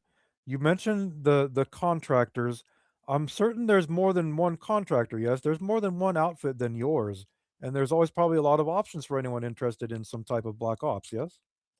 It's a small circle and there's very few people, and I've never spoken to one in person that's like, yes, I work for this contractor.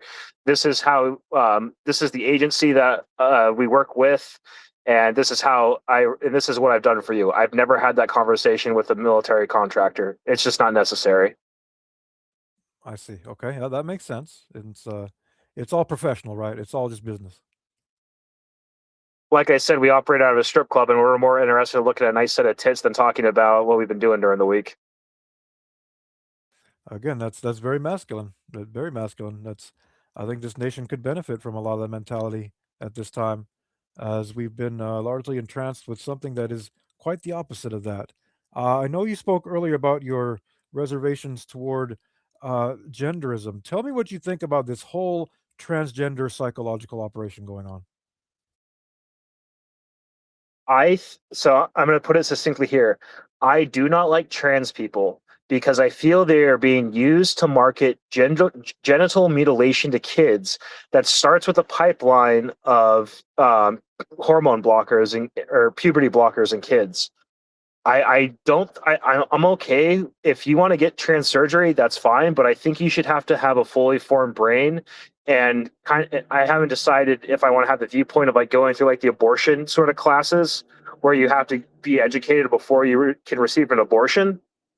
But if you turn 18 and you can completely mutilate yourself, I don't think that's good for our country as a whole.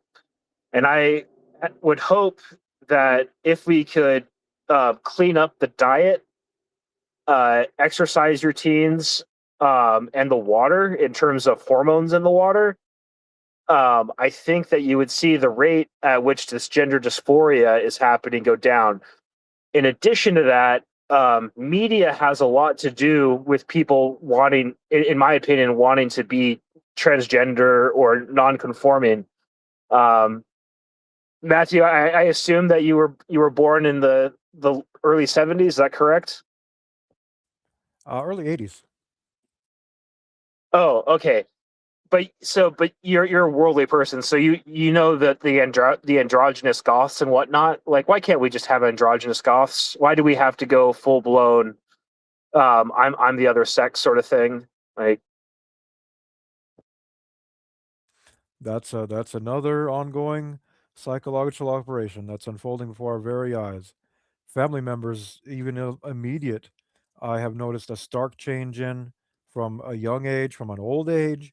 It's not always about age, where this sort of mentality infiltrates itself into the mind of people, and again, all logical and critical reasoning with many groups of these people is completely out the window. If everyone became gay or transgender, there would be no more procreation. You're essentially enjoying the extinction of humanity. And a lot of people say, well, no, it'll never go there. No, it's a lot closer than a lot of people think. And then we have the violence aspect, the violence of the transgender community that feels they have been completely shunned and isolated. And then they act out in these terrible acts of violence. Be them orchestrated or not, the same psychological operation and blueprints are in play. Which leads me to ask, in your work, were you ever pushing any pro or against gay narratives? no, I've never in my so how this works is I write battle plans. Those battle plans are then taken by artists and ri- um, expanded upon. But the closest thing that I've came to talking about transgenderism or whatever is recently I said that there is no more Title IX, where I view women's rights as equal to men's, but I don't think it needs to be enshrined in law where it's going to give explicitly more like an explicit two-tier justice system in terms of preserving women's rights. For example, I am vehemently opposed to domestic violence laws. I see. Okay, I know a lot of men who feel the exact same way you do. Some of them, still don't like talking about it because they feel that they'll be subjected or isolated for it. I'm glad to hear there are some men that are still talking about it. Uh, there's a lot of, you know, cultural values we have. We see in the other world, in the Muslim world, there's a large male influence over the women, their decision making, their actions. Who's going to judge if that's entirely evil or not? I know I'm not, but a lot of people would like to exalt themselves and believe that they are the end all authority on that. And in fact, every gay individual, trans individual I've ever met is exactly like that.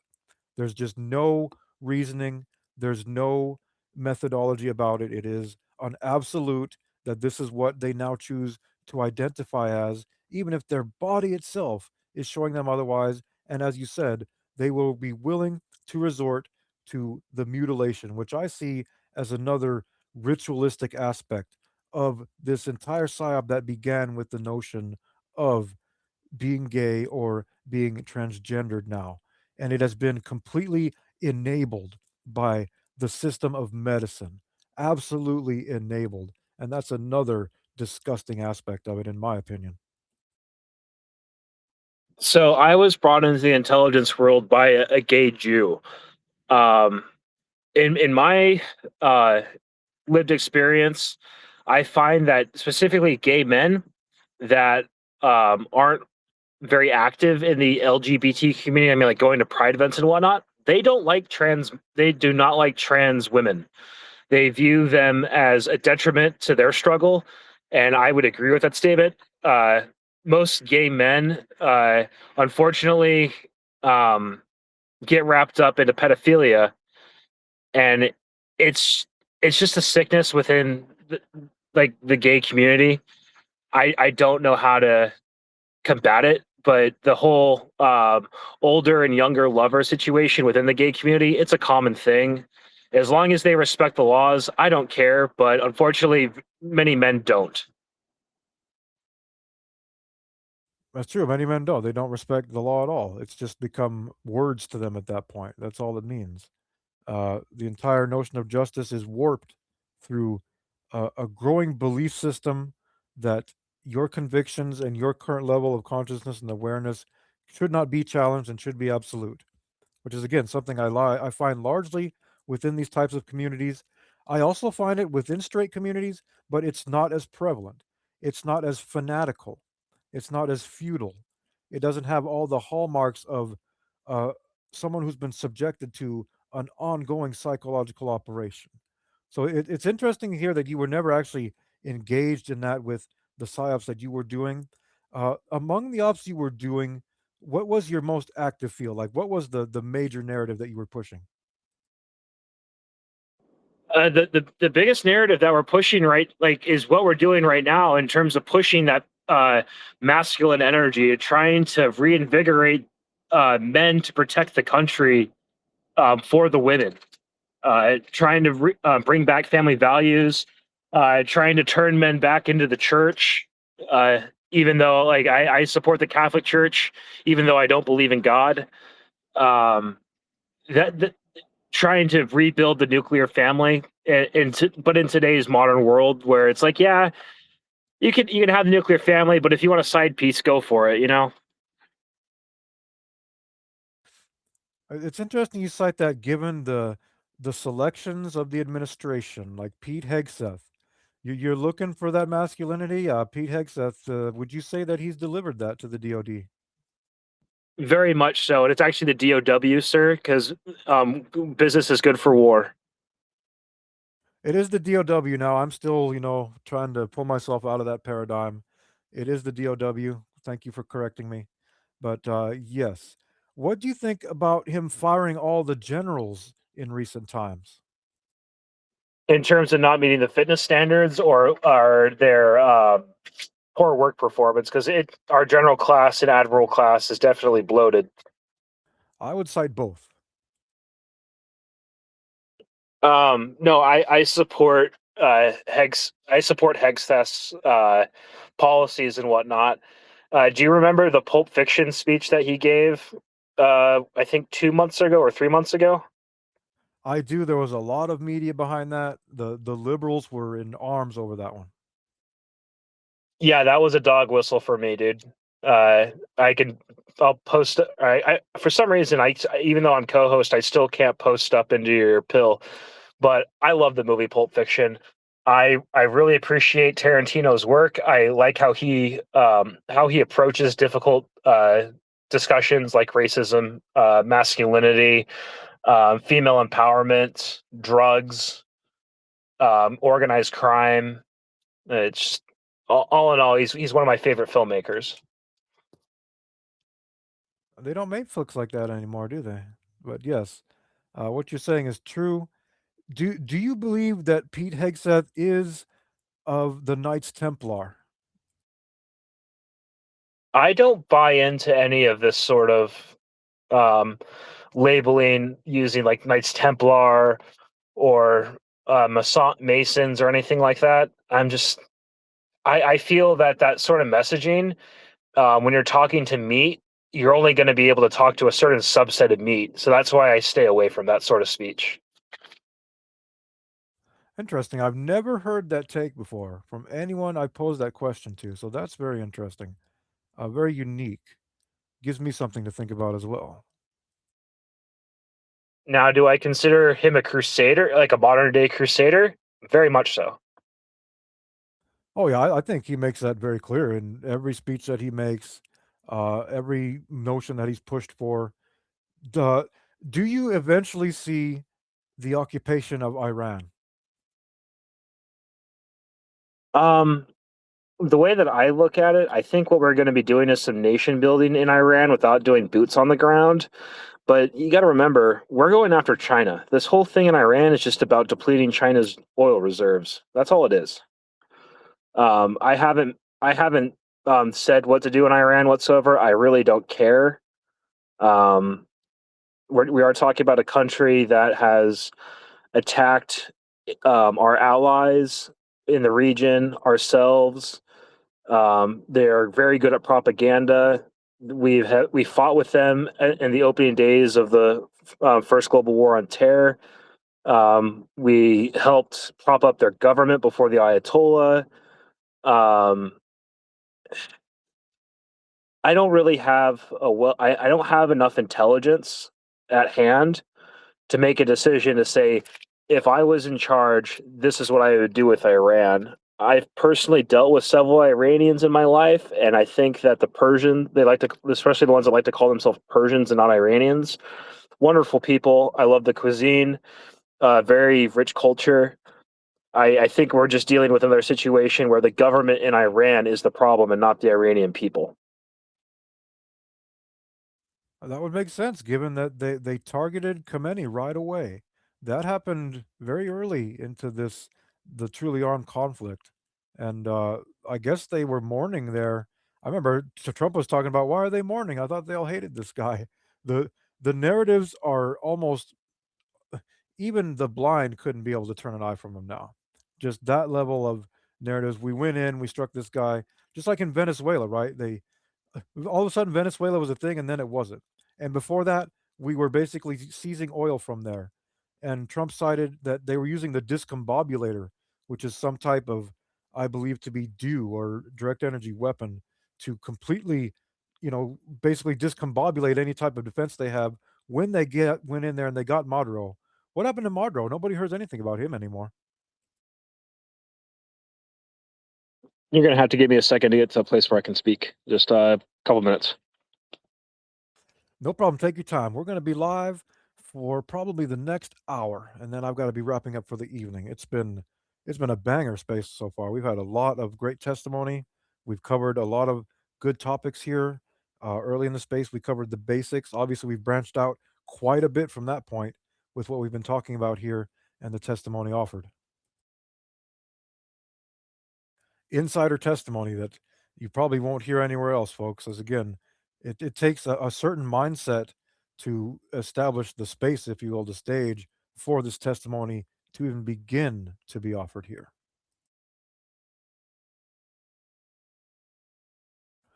So until Ian returns, we're going to be continuing on to my notes here.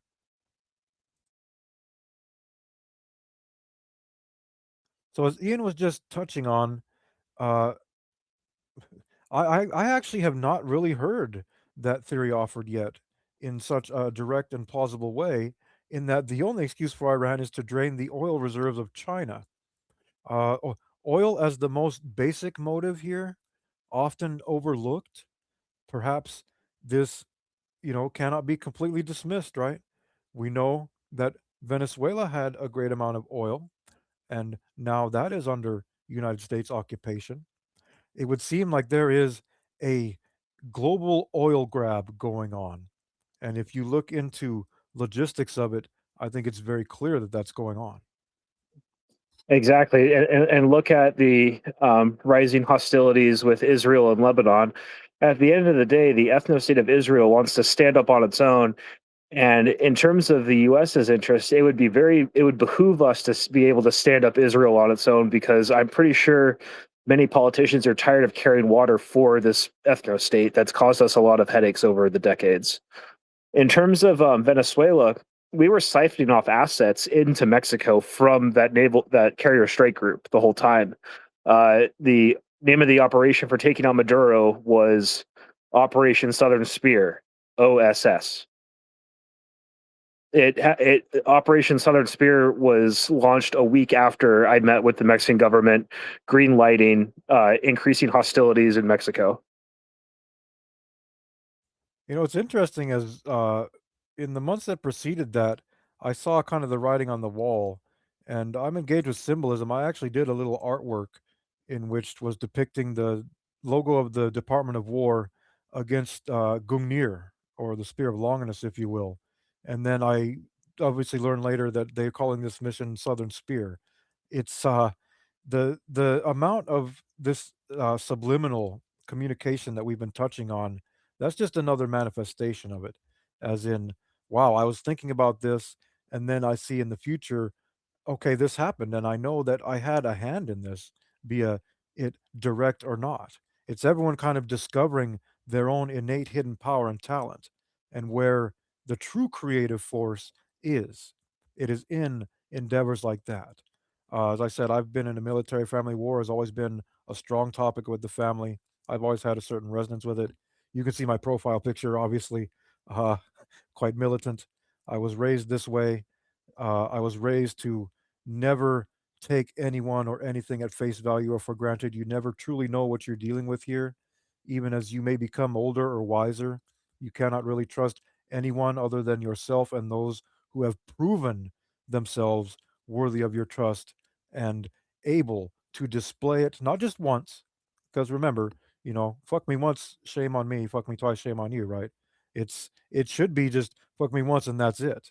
If that was the mentality, I think a lot of people in society itself would be a lot better off. I think the world could be a lot better off by going back to eye for an eye, as in whatever injustice is enacted is to be returned to the sender in full 100%. I guarantee you, if we took every pedophile and every heinous crime sexual abuser and we sent them to be drawn and quartered in the public square and let their blood stain the city streets as a reminder, this is what happens to these people, pedophilia would go away. Malicious, heinous crimes would go away. But justice has largely been steered away from that. And it is due in part to propaganda, psychological operations, and how the entire system is now basically architectured itself to seemingly serve the public, as in documentation, as in litigation, as in all the books that every lawyer's used to reference every notion that has ever been spoken in the court of law. When at the same turn of the key, there is another militant group that is operating within every courtroom that has the power to intimidate judges, intimidate jurors, intimidate plaintiffs and defendants to the point that they will perjure themselves in a court of law, or they will take whatever offer is given to them rather than continuing to stick to the notion of justice, which is where it began, but because of how things have worked out, that's not what it ends in. And this control from the congressional entity is exactly in line with that. Again, a system that is fine-tuned and tailored to seemingly serve the people exclusively, when in fact there is a whole different level of organization there, a whole different power structure. Which leads to my next question. What do you think about the merger of the IDF and the United States military? It's just a formality at this point. The IDF, Mossad, whatever you want to say, has worked hand in hand with the CIA and our former military industrial complex for decades now. Israel has always been a landing point for the United States that we've cultivated. I'm myself personally am a favor of stationary aircraft carriers. That's why we went into Venezuela, because once we went into Venezuela, it allowed us to cut off Cuba from its oil. And then Donald Trump clearly says it, hey, we're going to Cuba next. Well, if China's our biggest adversary right now, China would love nothing better than to put a bunch of missiles on Cuba and attack the eastern seaboard. I myself personally, I would like to see the United States policy transfer to Cyprus in terms of its foothold in the Middle East, and then Taiwan we already have under lock and key. And then in terms of the English, or the continent of Europe, there's plenty of places. There's plenty of stationary aircraft carriers. Ireland's a pretty good one, actually. And then in terms of you're talking about the court system and whatnot and pedophiles. I view my job as a social engineer, politician, cultural engineer, whatever you want to describe it as, is to provide a quality of life for the meat that they don't turn to those sorts of activities in order to either get their jollies off or put food on the table.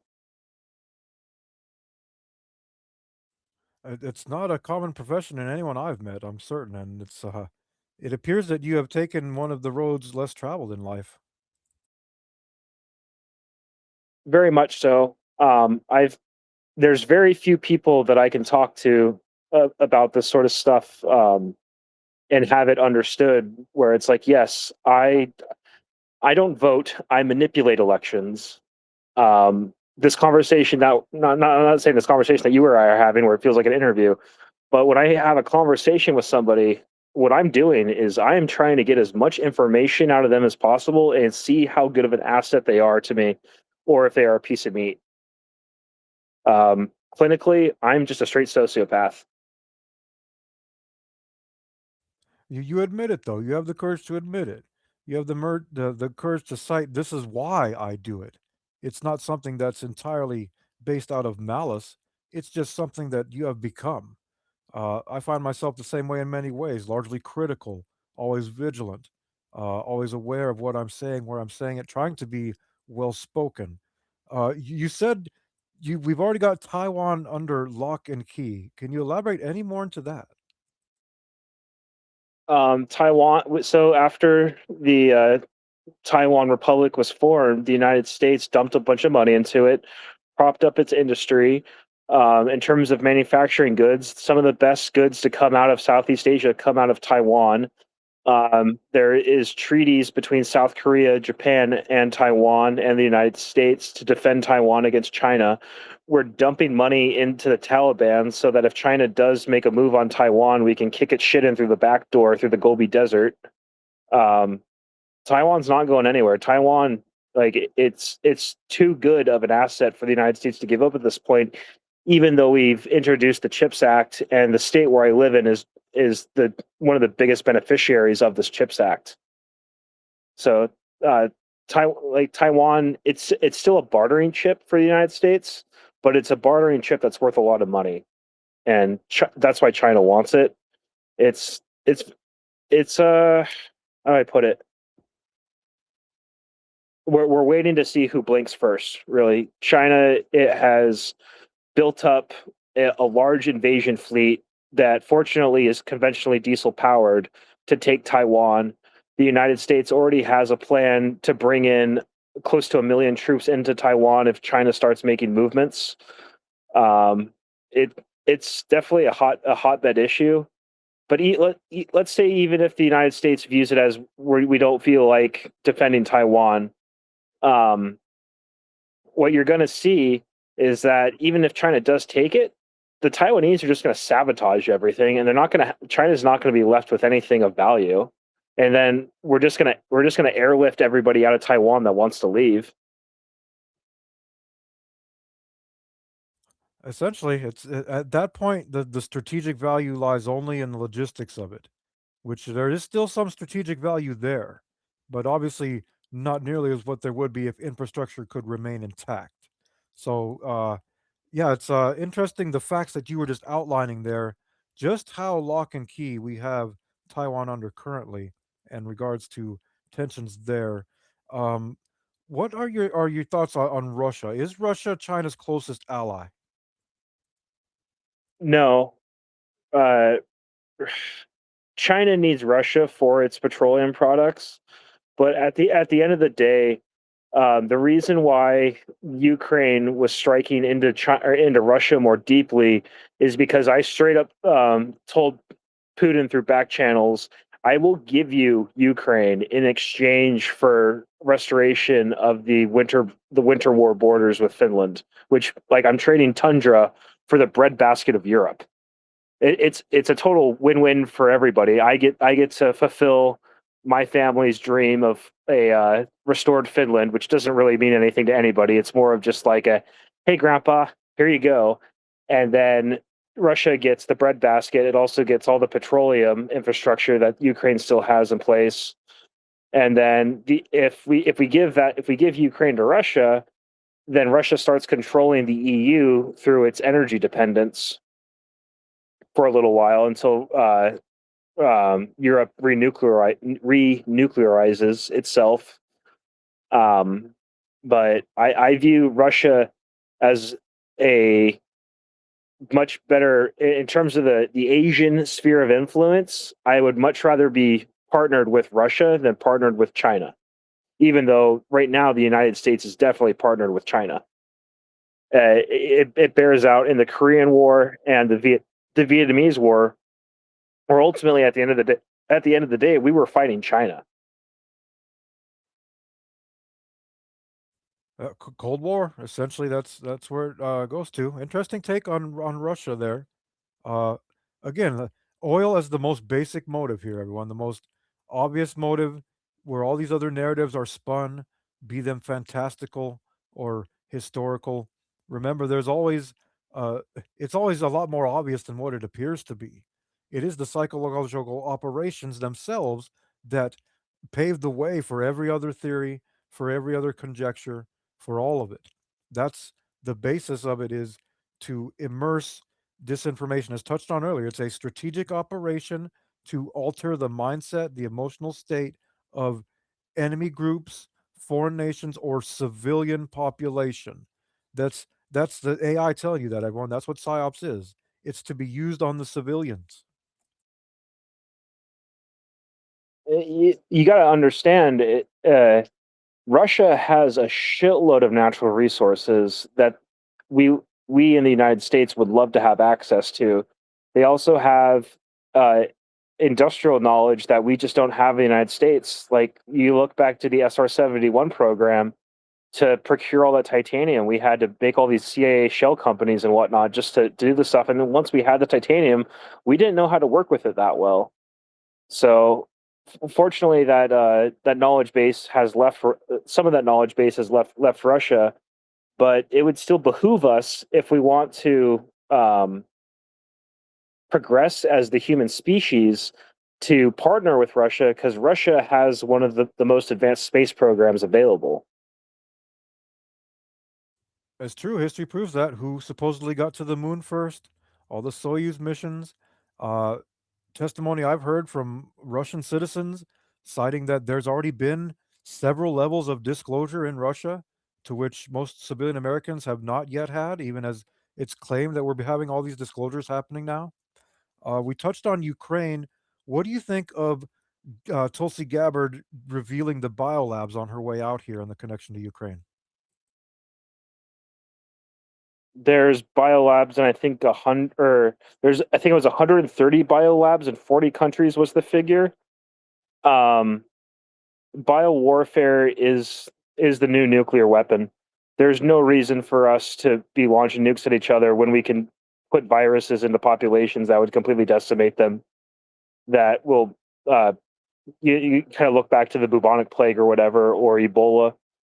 Bioweapons are where the money's at right now, and China has been fighting back by putting their own biolabs in California, for example. Yeah, that was a hell of a story, wasn't it? The media had to disclose it. It had to be disclosed, and yet where is the real outrage and priority that I think it should be given? What was discovered there? What was operating there? Gain of function. Gain of function is what's paved the way for the lot of this. The legal world already has all the hallmarks ready and in place. Gabbard says, yes, you can prosecute Fauci. There is a path of prosecution. The man was given a presidential pardon. You can't prosecute that, at least not until you're going to try and rewrite litigation itself. At this point, these engineers, these bioengineers, people like Fauci, these doctors, they're above the law.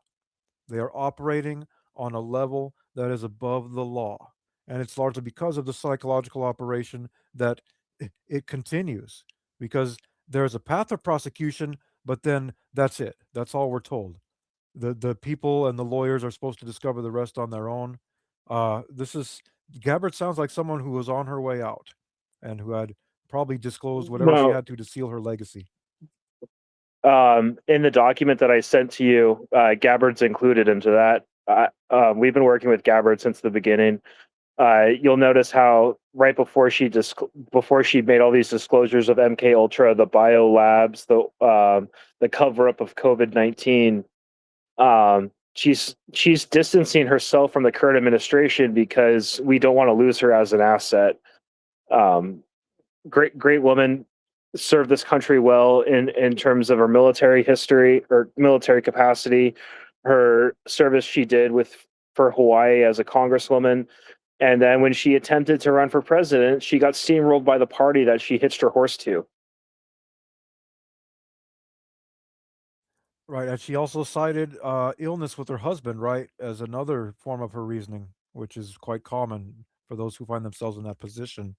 Uh, you cited, uh I don't know if that illness is true or not. I'm just saying that from my perspective and my history of working with her, that it's possible that she's just using this as an excuse to distance herself because she knows all these disclosures are coming out, and she it has been a part of our psychological operations.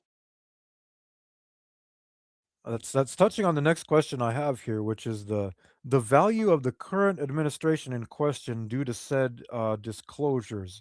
And you said you don't want to lose Gabbard as an asset. Do you see the value of the current administration as limited? You got to view the administration as basically something to give the meat to point at and be angry about. When in actuality, it's the puppet masters that are controlling the administration that they should be angry with. Um, and ultimately, at the end of the day, Donald Trump could send in a JSOC team and murk my ass anytime he wants, but he doesn't because he knows that my intentions are pure and for this country, and would not win him any political capital whatsoever because my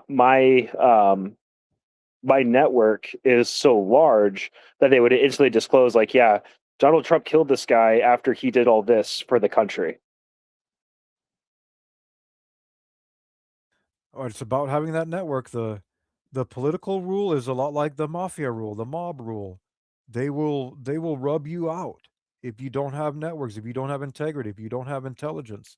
They'll just see you as another easy target to be picked off so that they can continue whatever operation they need without any form of jeopardy introduced into it. The coming disclosures, do you feel there will be some type of incriminating evidence against Trump disclosed in the future? Yes, I'm the one that possesses it. It's in that document that I sent you. Is it the same thing that Representative Ted Lieu is talking about, as in violations of children? I haven't seen. I've never spoken to Donald Trump or anybody about possible wrongdoings with children or anything like that. I don't know. My operation is very simple. There's only one rule: that no fucking kids, no fucking the vulnerable. But it's okay to fuck with people's heads. Um, I'm sure if Donald Trump did touch children, that we would have already had a inconvenient death. I still feel that may be coming, as there is an Illuminati card which appears to have Trump's face on it, talking about how snipers can drop in at any point, and we've seen either the orchestration of that in the past, or as some believe, that was actually legit. Do you believe the recent attempts on Trump's life are orchestrated or are actually spontaneous? The Butler attack was definitely orchestrated. Donald Trump was likely wearing a squib on his ear. I don't see any uh, evidence to contradict that theory of mine. I don't know. I didn't orchestrate it. I was retired at that point in time. But the events that took place in terms of the White House Correspondents' Dinner and the African American shooting up a Secret Service checkpoint, those were organic in terms of getting people enraged about the administration. Okay, If you so look at if you look at the response of the Secret Service at the White House Correspondents' Dinner, you'll notice that they instantly secured JD Vance and then secured the President of the United States. They're Donald Trump is just a puppet. That's all he is right now. all right, that's what I've long theorized as well. He's just remember, Trump is an actor, everyone. He comes from Hollywood. He's a very good actor. He convinces many people through his speeches, through his mannerisms, through what he has learned, his craft, if you will. He is an actor at his core. He's not a president. He's not a military man. He is an actor and he is a businessman. That's his true trade and his true craft. He's rose to the presidency largely through those crafts, but at the same turn of the key, uh, like many people theorize, at some point Vance could very well become president, at which point we are going to, I think, have a great change in this nation. Vance is one of the younger politicians currently, but even his name has come up in circles as to conspiracy. It is said that his family owns a company called Ambrosia, which deals in experimenting upon the blood of young children in terms of rejuvenation. Basically, vampirism, if you will. Uh, in your work, Ian, what has been revealed about the topic of vampirism? Nothing. I don't focus on that at all. I really focus more on the military aspect of things, psyops, in terms of this whole uh, using kids for either their genetic material or their bodies or their blood or whatever. I stay out of it. I don't care. I do everything in my power to preserve the innocence of the child. Okay, that's fair. I appreciate you keeping that short and to the point. Lets me know right away. So, in regards to the current political state of affairs, I think it's undeniable that there is always a political awareness that comes with most all psychological operations as the subjects become aware more of nationality, of the militant nature through disclosure of the reality that we're all experiencing. Um, the the what would you gauge as the true threat of civilian people? Do you think that civilian people could really cause such a level of destruction that we're looking at Armageddon? The biggest threat to the civilian people is, in my opinion, the demoralization of the modern man not willing to protect the women and children within his life. Okay, so the immediate alpha protector aspect, as in if there's foreign invaders coming, then the men will rise and they will repel the invasion. Correct. So in the podcast that I directed you to earlier, Man vs. Morning, we are pushing that it is your job as a man to be that tool of violence to protect the ones that can't protect themselves. The ones that can't protect themselves, do you feel that there is coming an imminent threat to them that they are not yet able to comprehend? Un- yes, I believe that the importation of this new voting class by the Democratic Party is an immediate threat to our way of life in America. Do you feel it's happening in New York right now under Mamdani? I feel that it's more than Mondani. I feel that Gretchen Whitmer is a huge problem. I think it would, if you want a good example of the deterioration of the industrial base, the rise of gang violence and whatnot, you should look to Buffalo instead of New York City. Really? Okay. Yeah, that's again, no awareness of that. I'll have to take a look into Buffalo, see what you're talking about there. Um, certain that there must be something going on there that you're trying to allude to here. I'd recommend following the work of Richard Hyde. He's a Buffalo police detective currently facing or not facing, but pursuing a lawsuit against the department for not being promoted due to his speech, and also combating the Baltimore school district, or not Baltimore, Buffalo school district. All right, I'm taking notes here. Make sure I get this. I will look into that. I'll follow up on that. And if I find anything that I think, might be of interest to you, I'll let you know. It's good to have information like this. Because again, The person that I mentioned is within my network. You're not going to tell me anything I don't know. okay. Well, like I say, as an investigative journalist, I try to do as much as I can, but what you say is undoubtedly correct if you have insiders and a network going with that.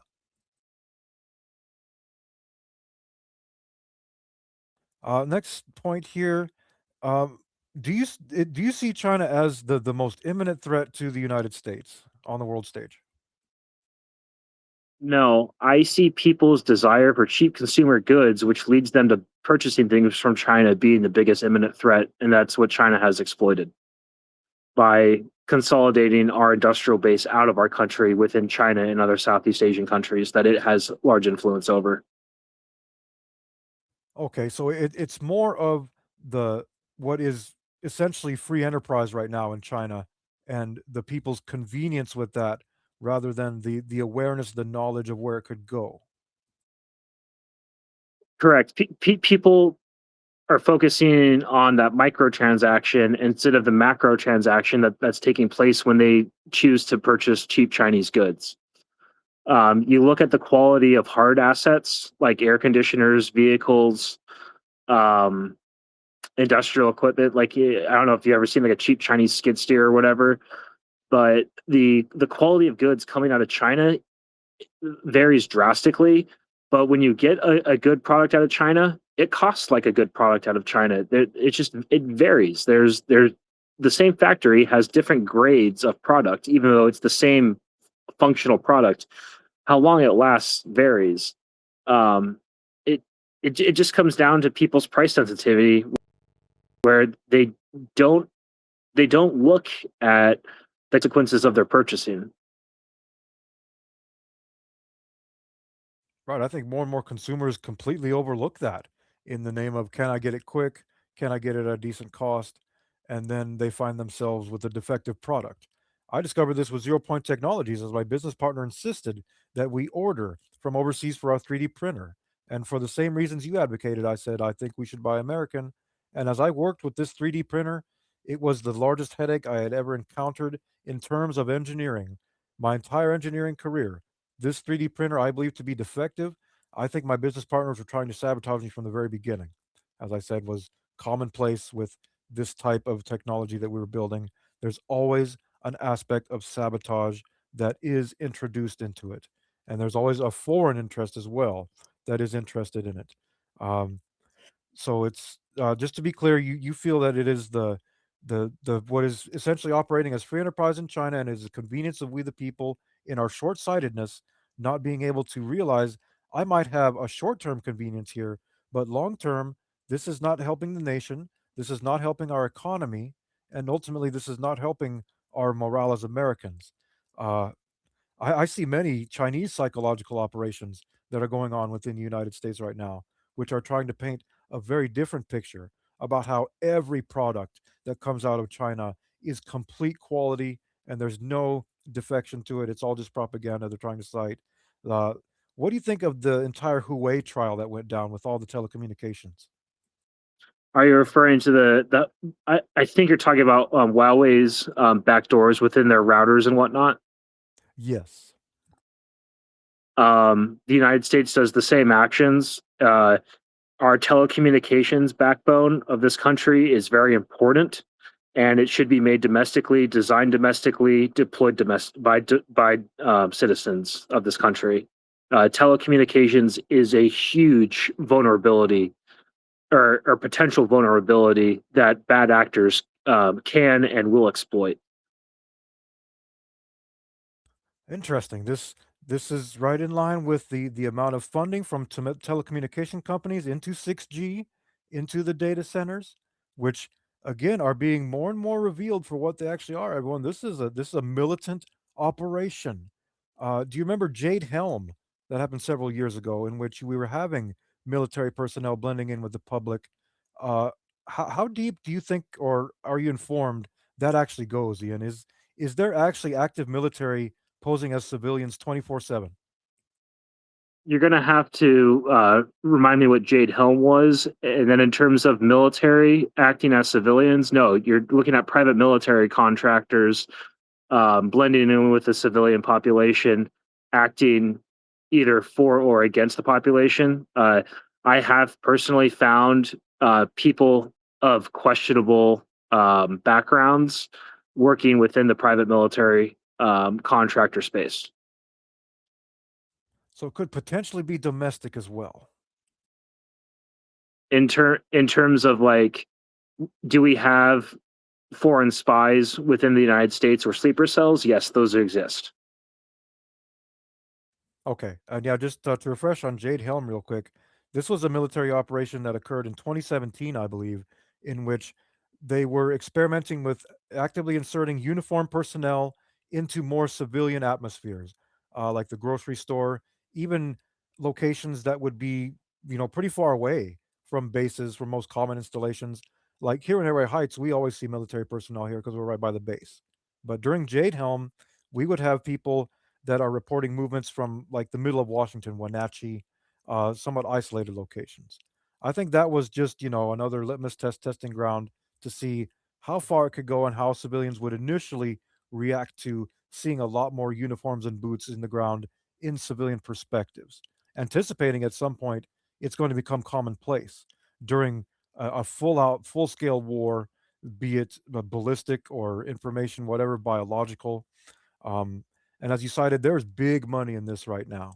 The the entire weaponization of the old world, this is obsoleted now, everyone.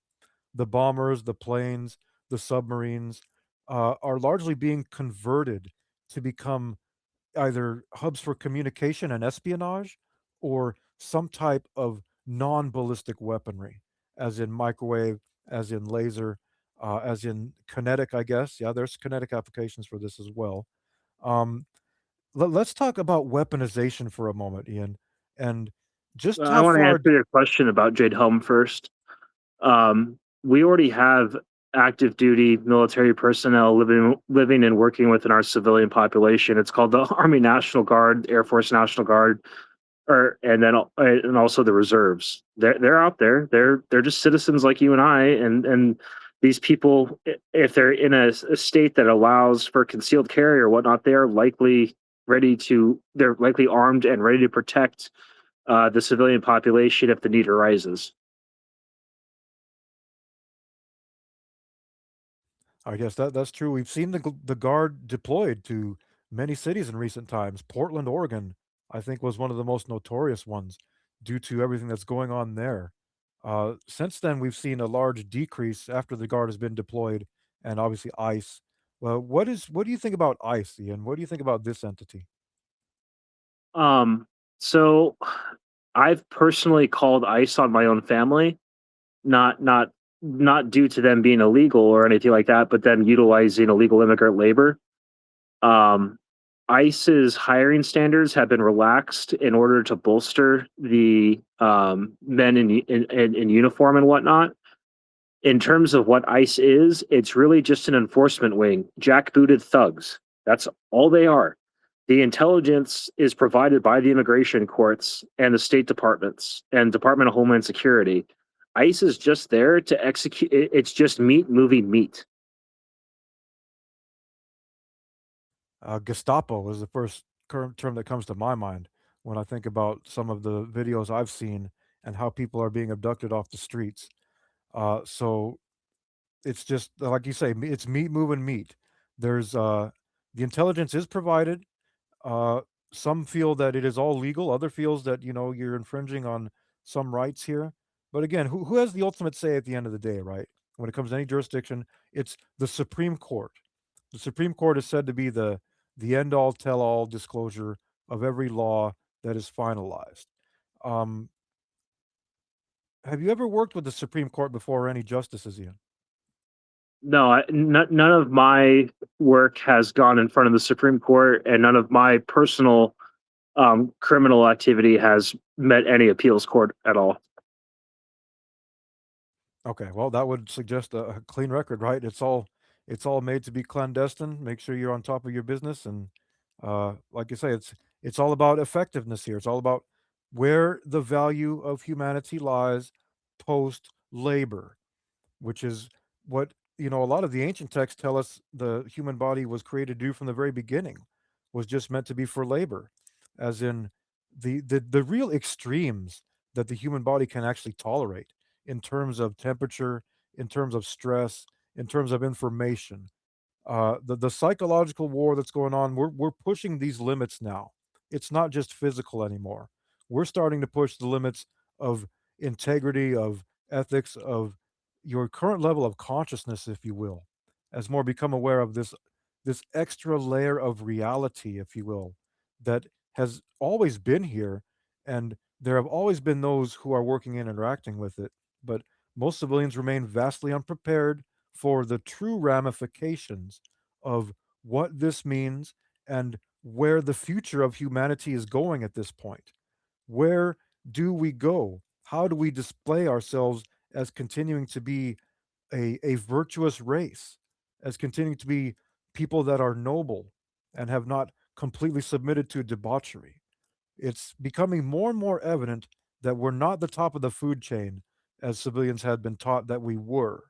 There's another level here, another tier, if you will, another paradigm that is existing, and yet it's also existing on this fabric, on this layer of reality. In mathematics, they would try to have the borders as something like the third and fourth dimension and the third and fourth density, which I was learning through zero point technologies, and the geometry of the torus is kind of a bridge that exists between there. And I think that's where a lot of these personas end up going, like David Wilcock, like celebrities that have suddenly vanished, is that they're essentially traveling somewhere else. That's what David said at the very end, right? He said, I have to go now. And that was really the end of David Wilcock in name and persona. Uh, did Wilcock ever come up among any of your material, Ian? No, is he kind of like a philosopher or something? Because I don't read a lot of philosophy or anything. I kind of um, base my ideas, theories on through my own observations and uh, write accordingly to what I've experienced as the individual, doing my own reconnaissance, doing my own research, if you will. And then in terms of you going back going back to your previous question about my opinions on ICE, you called it Gestapo like. I refute that because if the ICE was Gestapo, you'd see a lot more executions in the streets. I suppose there is some truth to that, but at the same turn of the key, I feel that there were executions in the streets that were overlooked or unheard of. So that's what I'm referencing. Again, that's conjecture. I cite that only out of intel that I've been given and testimonies that I've heard. Again, I cannot prove it. And what you say is true. There is a certain level of violence that is obviously present among the ICE officers, but it's not as brutal as you're stating. So yes, that is true. Law enforcement always comes with force escalation. These men and women want to go home to their families at night, so they're going to use their force escalation accordingly. That is why we want to reinforce ICE agents with National Guard elements. Right, because ICE agents themselves have been targeted, and they've also been subjected to violence. And most civilians would just laugh at the notion of any type of militant or officer being subjected to violence and trying to dismiss it as, oh, that's part of their job, and they shouldn't be complaining or citing any of it really. It's still an infringement and a violation of your rights. We must remember that policemen, they still have rights. Yes, they are enforcing the law, but there are certain rights that they possess, and now we have a bullseye on the back of most ICE officers, immigration enforcement, the Department of Homeland Security. There is an organized effort to cause disruption and destruction within them. And at that point, I'm kind of reminded of Rambo, First Blood, right? Where the officers are talking to the state patrol, and they say, you start fucking around with the law, and this is what happens. They have to call in the National Guard, and there's just chaos everywhere. It's as we said earlier, the threat might not be exactly the civilians' immediate actions to the disclosures of what's coming, but rather the after effects, those who are ill-equipped or unequipped to process the information, and those who have little to no place in the future that's coming. In many ways, I think what mom was trying to tell me at the end was that she's not ready for the world that is to come. And I say this knowing that what happened to her was an injustice, was a biological weapon. I know she was targeted, but at the same turn of the key, there's a certain aspect of mercy there that exists. And I think a lot of the boomers are not ready for the world that is to come. Even my generation, Generation X, largely unprepared for the disclosures, the truth of what is to come through not only technology and the truths that are revealed there, but as we're talking about today, the psychological operation, this is full spectrum, everyone. We're going full spectrum here. It's not just national, it's not just entertainment, it's not just military. It is largely military that is aware of it and, kind of adapting it. But there are so many tiers and aspects of this ongoing operation. And ultimately, I think everyone's going to become aware. We're subjected to it in some way, shape, or form. It's just a matter of if we're aware of it or not. And once we become aware of it, what do we do with it now? Are we just going to continue on as cattle grazing the fields, interested only in our next meal and our next mate and our next entertainment? Or are we going to find something deeper, something greater? One of the injustices I feel through the secrecy that continues is that you do have people that are not cattle grazing the fields who have explored options like I have and are ready to go next level, but because of the herd cattle mentality, I'm essentially barred from doing it because it would incite panic and civil unrest. I thought that humanity would be ready for zero point technology, as in we would find a way to establish an interim period where humanity kind of weans itself off of the need for this great consumption and discovers the means to once again become self sustaining because the technology we were working on is compatible with the environment because it is based upon the blueprint of the environment itself. Whereas most modern technologies, in some way, shape, or form, are largely detrimental to the environment, and the environment gets completely overlooked when it comes to future development and industrialization of some of these technologies. Not all of them. Crude oil is undoubtedly one of them. Crude oil is kind of like a double-edged sword, right? It's reliable. You can operate a vehicle that's running on gasoline, an older vehicle, if you will, and not be subjected to the kill switch. Those still exist. There's always going to be a market for crude oil and older technologies here simply because we have this multi-tiered, multifaceted level of awareness and the world of planned obsolescence in the world of business, where I had so many ideas, everyone, that I only really was exploring and sketching and documenting and making data sheets for what I felt was novel and what I felt people might be ready for. Again, I have to take my own medicine here when I cite there's some level of planned obsolescence there, but that's only because of the infiltration that I was aware of. And I think a lot of people like Ian here are kind of in the same boat where they might possess some level of awareness or intel that others might not be able or equipped to handle. Not because they're incapable, but because there's just too many other factors in play right now that would result in an immediate hostility. And that's where this whole need for protection comes in. But I would again like to believe that at the end of the day, there is an aspect of diplomacy to be found here. There is an aspect of comprehension in that for a time, this system has served us quite well, as in military, civilian, varying degrees of society and classes. But with the advancement of technology, it all goes to the same place. All paths lead to Rome. Labor will become obsoleted at some point. And at that point, whoever is in charge or policing or given authority and dominion over humanity is going to have to decide where's the wheat and where's the chaff here. The wise shepherd knows to allow the weeds to grow among the good crops so that at the time of the harvest you can separate the wheat from the tares very clearly. And I think again that's a parable we're going to have to swallow as civilians in thinking that we were, privileged and we had right to all this information, but there has been this suppression because our nation could become vulnerable from these disclosures. And I mean vulnerable as in more vulnerable than we are right now, because we're vulnerable right now, more vulnerable than a lot of people like to think, more vulnerable than even the own government and military would have us think.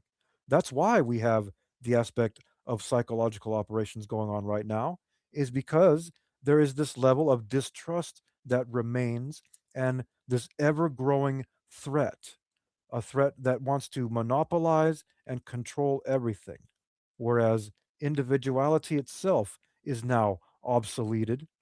And at that point, where does the value of humanity go? When we have no more individuality and everyone does possess the same level of intel, the same level of awareness, and ultimately the same level of potential, where does it go at that point? Well, as I said, it's up to the policers of humanity, if you will, at that point, to decide. And that entity has almost exclusively been a militant entity. And as we're disclosing today, this entity does operate under clandestine means, not because of the ethics or morality involved, but because of the aspect of continuing to survive and operate. It is truly on that tier. So, in my experience, people don't like being told what to do and end a discussion.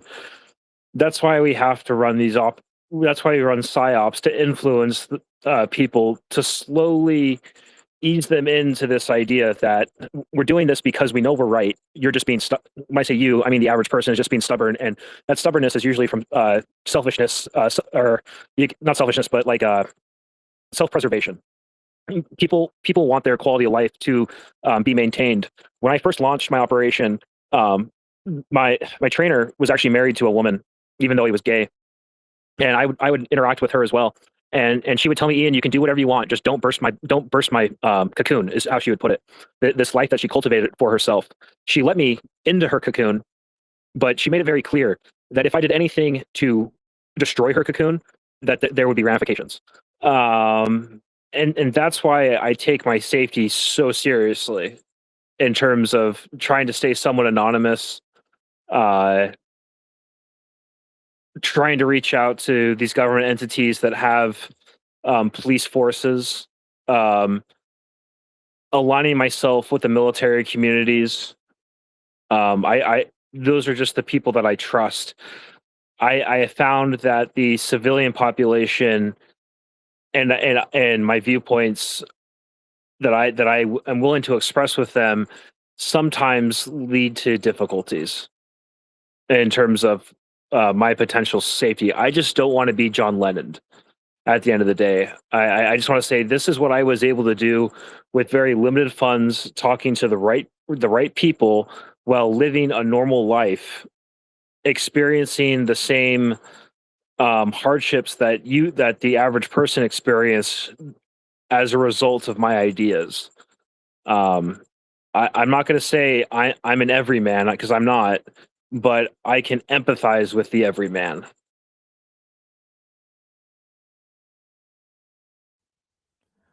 You mentioned you had a trainer, so you were instructed in this field by someone else?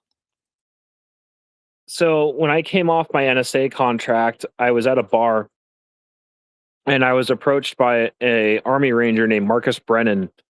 At this point in time, he was dying from bone marrow cancer, and him and I would have very not deep conversations, but conversations that you could say would be troubling to many. Um, After I finished my NSA contract, I picked up another one. And at this point in time, I didn't realize that I was basically working for the NSA.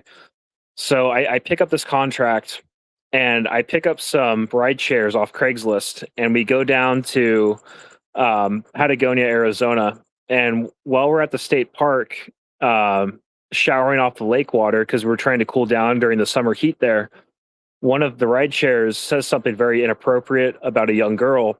And at that point, a switch flipped in me and I went into kill mode and I kidnapped him without him knowing he was being kidnapped. And I took him to this ranger's house with the plan to kill him. And this ranger put the pedophile in his guest bedroom, and the ranger and I went on the back porch and we discussed the situation, discussed what I was going to do in the morning, which was drop him off at a coffee shop and continue on with my life. I haven't the person that was saying stuff about inappropriate girls. He was trying to make a social media platform to facilitate his run for presidency. Complete total narcissist, was perverting religion, just a piece of shit in my book on so many levels, and that's why I wanted to kill him. And I haven't heard from him ever since. And the conversations that I would have with this, I call him a trainer, but it was more of a co-training thing where, um, due to my research within the hacking community space, I knew that there were ways to take over the federal government, and I would just write and write and write to him, and eventually my writings were picked up by the Secret Service after I approached them, and they pulled a FISA warrant on me, and it was v- very unique talking with somebody that worked in the counterintelligence space that would hear me talk just crazy things, and at the same time my crazy things were coming to fruition. um and also the irony of me talking with his wife, and his wife, like I would let her into like my thoughts and whatnot, but his wife was total civilian while he was a member of the intelligence community. um it's kind of hard to discuss like this whole process concisely, but I'm trying to do my best in a limited amount of time that you have. It is. It's a lot. As we were alluding to earlier, the terminology doesn't even really exist yet for some of these things we're trying to get out here. And yes, my time is about to expire here, folks. We're probably going to be wrapping up with the next 10 minutes. We may do a follow-up space on this in the future. I still have some notes I wanted to go through. Obviously, wealth of information coming out here from Ian. I appreciate you disclosing this to us, and I appreciate you feeling comfortable here enough to disclose it and actually believe that some people might be able to get what you're putting down. I notice a lot of my listeners are kind of operating on the same frequency where we're finding ourselves having to diversify our spaces a lot more now because of the psyops, because of the infiltration, because we're hearing more screaming and feudalism and fanaticism than testimony like we're hearing right now, right here. So I appreciate that. And if you are interested in a follow up in the future, we can certainly schedule and make that happen as you continue to disclose what you feel comfortable disclosing. This is some this is some high level stuff, everyone. This is some, like I say, full spectrum here. It's not just one spectrum. We've covered every spectrum the space is allowing me to cover. We've had awesome testimony from not only civilian guests but also insider guests who have a much more informed level of information and perhaps can connect dots for us that some civilians or those who are more emotionally minded, if you will, may overlook. That's what we try to do here. We try to go full spectrum. Before we go into the closing segment here, Ian, I want to thank you again so much for your time today and your energy and effort and whatever it is you're doing and your honesty. I appreciate your honesty today. Is there anything else you'd like to say before we move on to closing segment? I just want to say what's allowed this conversation to take place is that instead of challenging me on my credibility, you've went with what I presented with you, and when I said you can go ahead and audit this document, you've done that, and instead of trying to just pull it apart bit by bit, you're like, okay, this guy's ready to roll. Let's see what he has to say, and I really that's what I really appreciate speaking to you with today. And then also we met in a room where I was called a terrorist, and it's like I fight terrorism, man. Don't call me a terrorist. Slander. Remember, it's just slander. Just let it go. There's still value to be had in spaces where we may be getting slandered. It's not always easy to put it aside, but I'm glad that you've been able to find some level of resonance here with what we're talking about. This is how I operate. I always operate in this impartial manner. Things might get heated at some points in here. I'll sometimes allow people to start screaming over one another just to observe it for a time and let what needs to be said be said. I had to do it recently with the space where I had to mute people. I'm glad that didn't have to happen today. I always try to remain diplomatic and put aside my own belief systems, my own convictions to give our guests not only an open space here to speak, but I want our guests to feel like they're interacting with me. Like you're not just an interviewer, you're not just someone who's here to document and gather information, which I am absolutely here to do, but I try to initiate my own integrity, my own intellect into it. And it's refreshing to have guests who are not only willing to speak for this length of time, but the quality of the testimony, everyone. This is not just gibberish. This is not just people babbling about conspiracy. This is numbers, facts, names, places, documents that you can look for yourself and cross reference. That is the essence of all discernment, is to remember to take what you've been presented and then go next level with it. And I mean, really, as in profiling. I think if more people just did profiling, even a rudimentary level of profiling, they would not be subjected to a lot of these psychological operations where essentially they're being exploited, they're being preyed upon, they're being targeted because they're not yet intelligent enough to defend themselves from it. That's part of the lesson. I think ultimately at the end of the day, when the psyops are over, and when I mean over, I mean truly over, as in everybody already knows, it's going to be seen not as something that was completely without value. And as more and more become aware that they may or may not be subjected to it, as we've tried to outline full spectrum here today, we must always remember that it is our own psyche, it is our own experiences, and we should not compare too far beyond what is immediately in front of us. If we can recognize what's within our sight, then nothing will remain hidden from us. That's what's starting to happen right now. So the only way that psyops campaigns or influence campaigns are going to end is if the meat becomes cognizant of them and is able to see through them, and that's why at the end of the day I hope, because I don't like politicians that I'm going to use the word peddle to the lowest common denominator, which is usually the lowest intelligence in the room, and that's why Donald Trump was so successful, is because he spoke meat very well, even though he has the mind of a shark. It's true. He's like I say, he's a good actor, he's a good businessman. He's been doing this for a long time. His bloodlines have been doing this for a long time and have instructed him very well in this craft. Um, it's something we largely views was absent among the Biden administration, which was really just kind of a day-to-day clusterfuck of we don't know what he's going to say, we don't know where he's going to go. With Trump, you usually have a pretty clear and set defined agenda that's coming into play here. We didn't have that in the Biden administration. We didn't have the flex, if you will, that we now have. The Biden admin wouldn't dare invade in Venezuela, and yet we have done it under this administration, and it has been successful. The Biden administration was a triage of COVID, a huge money acquisition phase for me, and then an importation of a slave class. That's all it was. It was, and then we brought Trump back in through what I believe is a fake assassination attempt. I don't have any proof of it, but I would love to put Donald Trump under oath and use the interrogation techniques that I have and be like, hey, man, this doesn't look too good. Do you want to fess up, or are we going to just lay it out that the likelihood of you putting a scope on your ear is pretty high? It's very high. Former Governor Ventura was talking about it. He said, "You ever heard of a blade job?"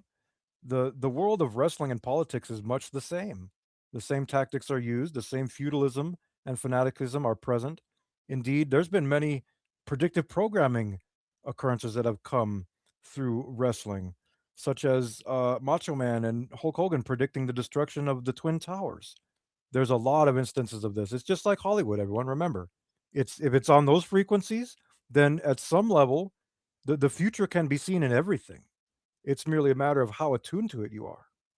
Did they make these predictions before or after the first attack on the World Trade Center? By the first, you mean going way back, right? Before 2001? Yes, 93, I think it was. I believe the interview that I am referencing took place in 1988. So yes, that would be before. You got to remember, the Twin Towers represented America's industrial might at the time. they're beacons, and that's why they were targeted. Now, in terms of what happened at the Pentagon, that I think there needs to be some disclosure there. I've had some discussions with another agent in San Diego, and I said something along the lines of the Pentagon's wrapped in explosive reactive armor, and he stopped immediately what he was saying. He was talking about uh, Tower 7 or whatnot. And for me personally, I don't care what exactly happened on 9/11. I care more about what happened after 9/11. The creation of the Department of Homeland Security, the introduction of the Patriot Act, the formation of our surveillance state that we live in, the heightened screenings by the TSA, the global war on terror. Um, if it Space wasn't, Force. if it was completely an inside job, it sucks. But entropy, we can't go back and change it. All we can do is move forward. And on June 26, 2026, a plane flew into the tallest building in China. Take away the twos. There you go. Ritualism, numbers. I heard about that story as well. I saw it largely uncovered by most American media. Because it was a small plane and the tower didn't collapse. It was just a smack in the face at China. Low intensity operations. Yes, that's a very interesting term that you've noted in today's space. Something I'm going to hopefully find some more information on. Uh, I know there's a lot more terminology that is used in this scope. Again, I hope to go over it in the future. I've got to be going here, everyone. Please forgive me for being limited on time today. I could continue this conversation for hours and hours longer. Perhaps we can continue in DMs. I'd love to have you on for a future space, Ian.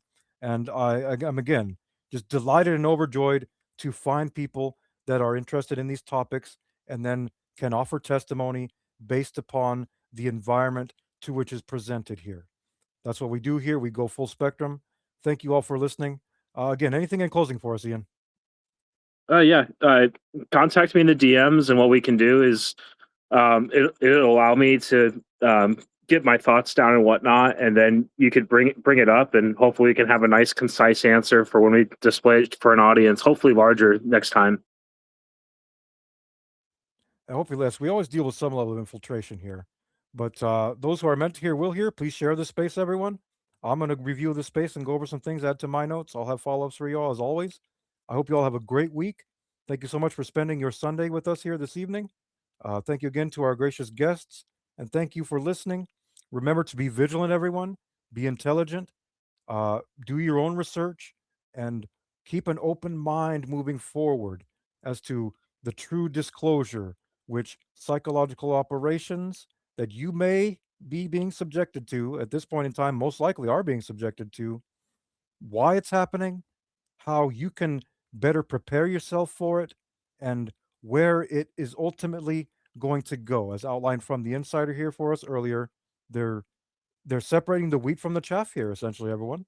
We live in a privileged reality in which we enjoy many freedoms and many liberties that others do not enjoy. Does it excuse all the insecrecy, or excuse me, all the secrecy and injustice? No. But at the same turn of the key, it does, I think, allow room to condone some of it, simply because what we enjoy in our lives here, our immediate lives, is something that is truly special and is truly worth fighting for. And no matter how many psychological operations you may be subjected to, never forget the true essence and virtue that is within all of us that can transcend all of this together. So, that said, I am Matthew MG. Please keep me in your newsfeed, otherwise, you won't see me. I'm highly suppressed and censored. I hope you all have a great week. We'll be back here next Sunday, possibly Friday, with another guest with more relevant content, relevant topics, and relevant information in regards to this growing world of awareness that we call reality. Have a great night, everyone. We'll see you next week.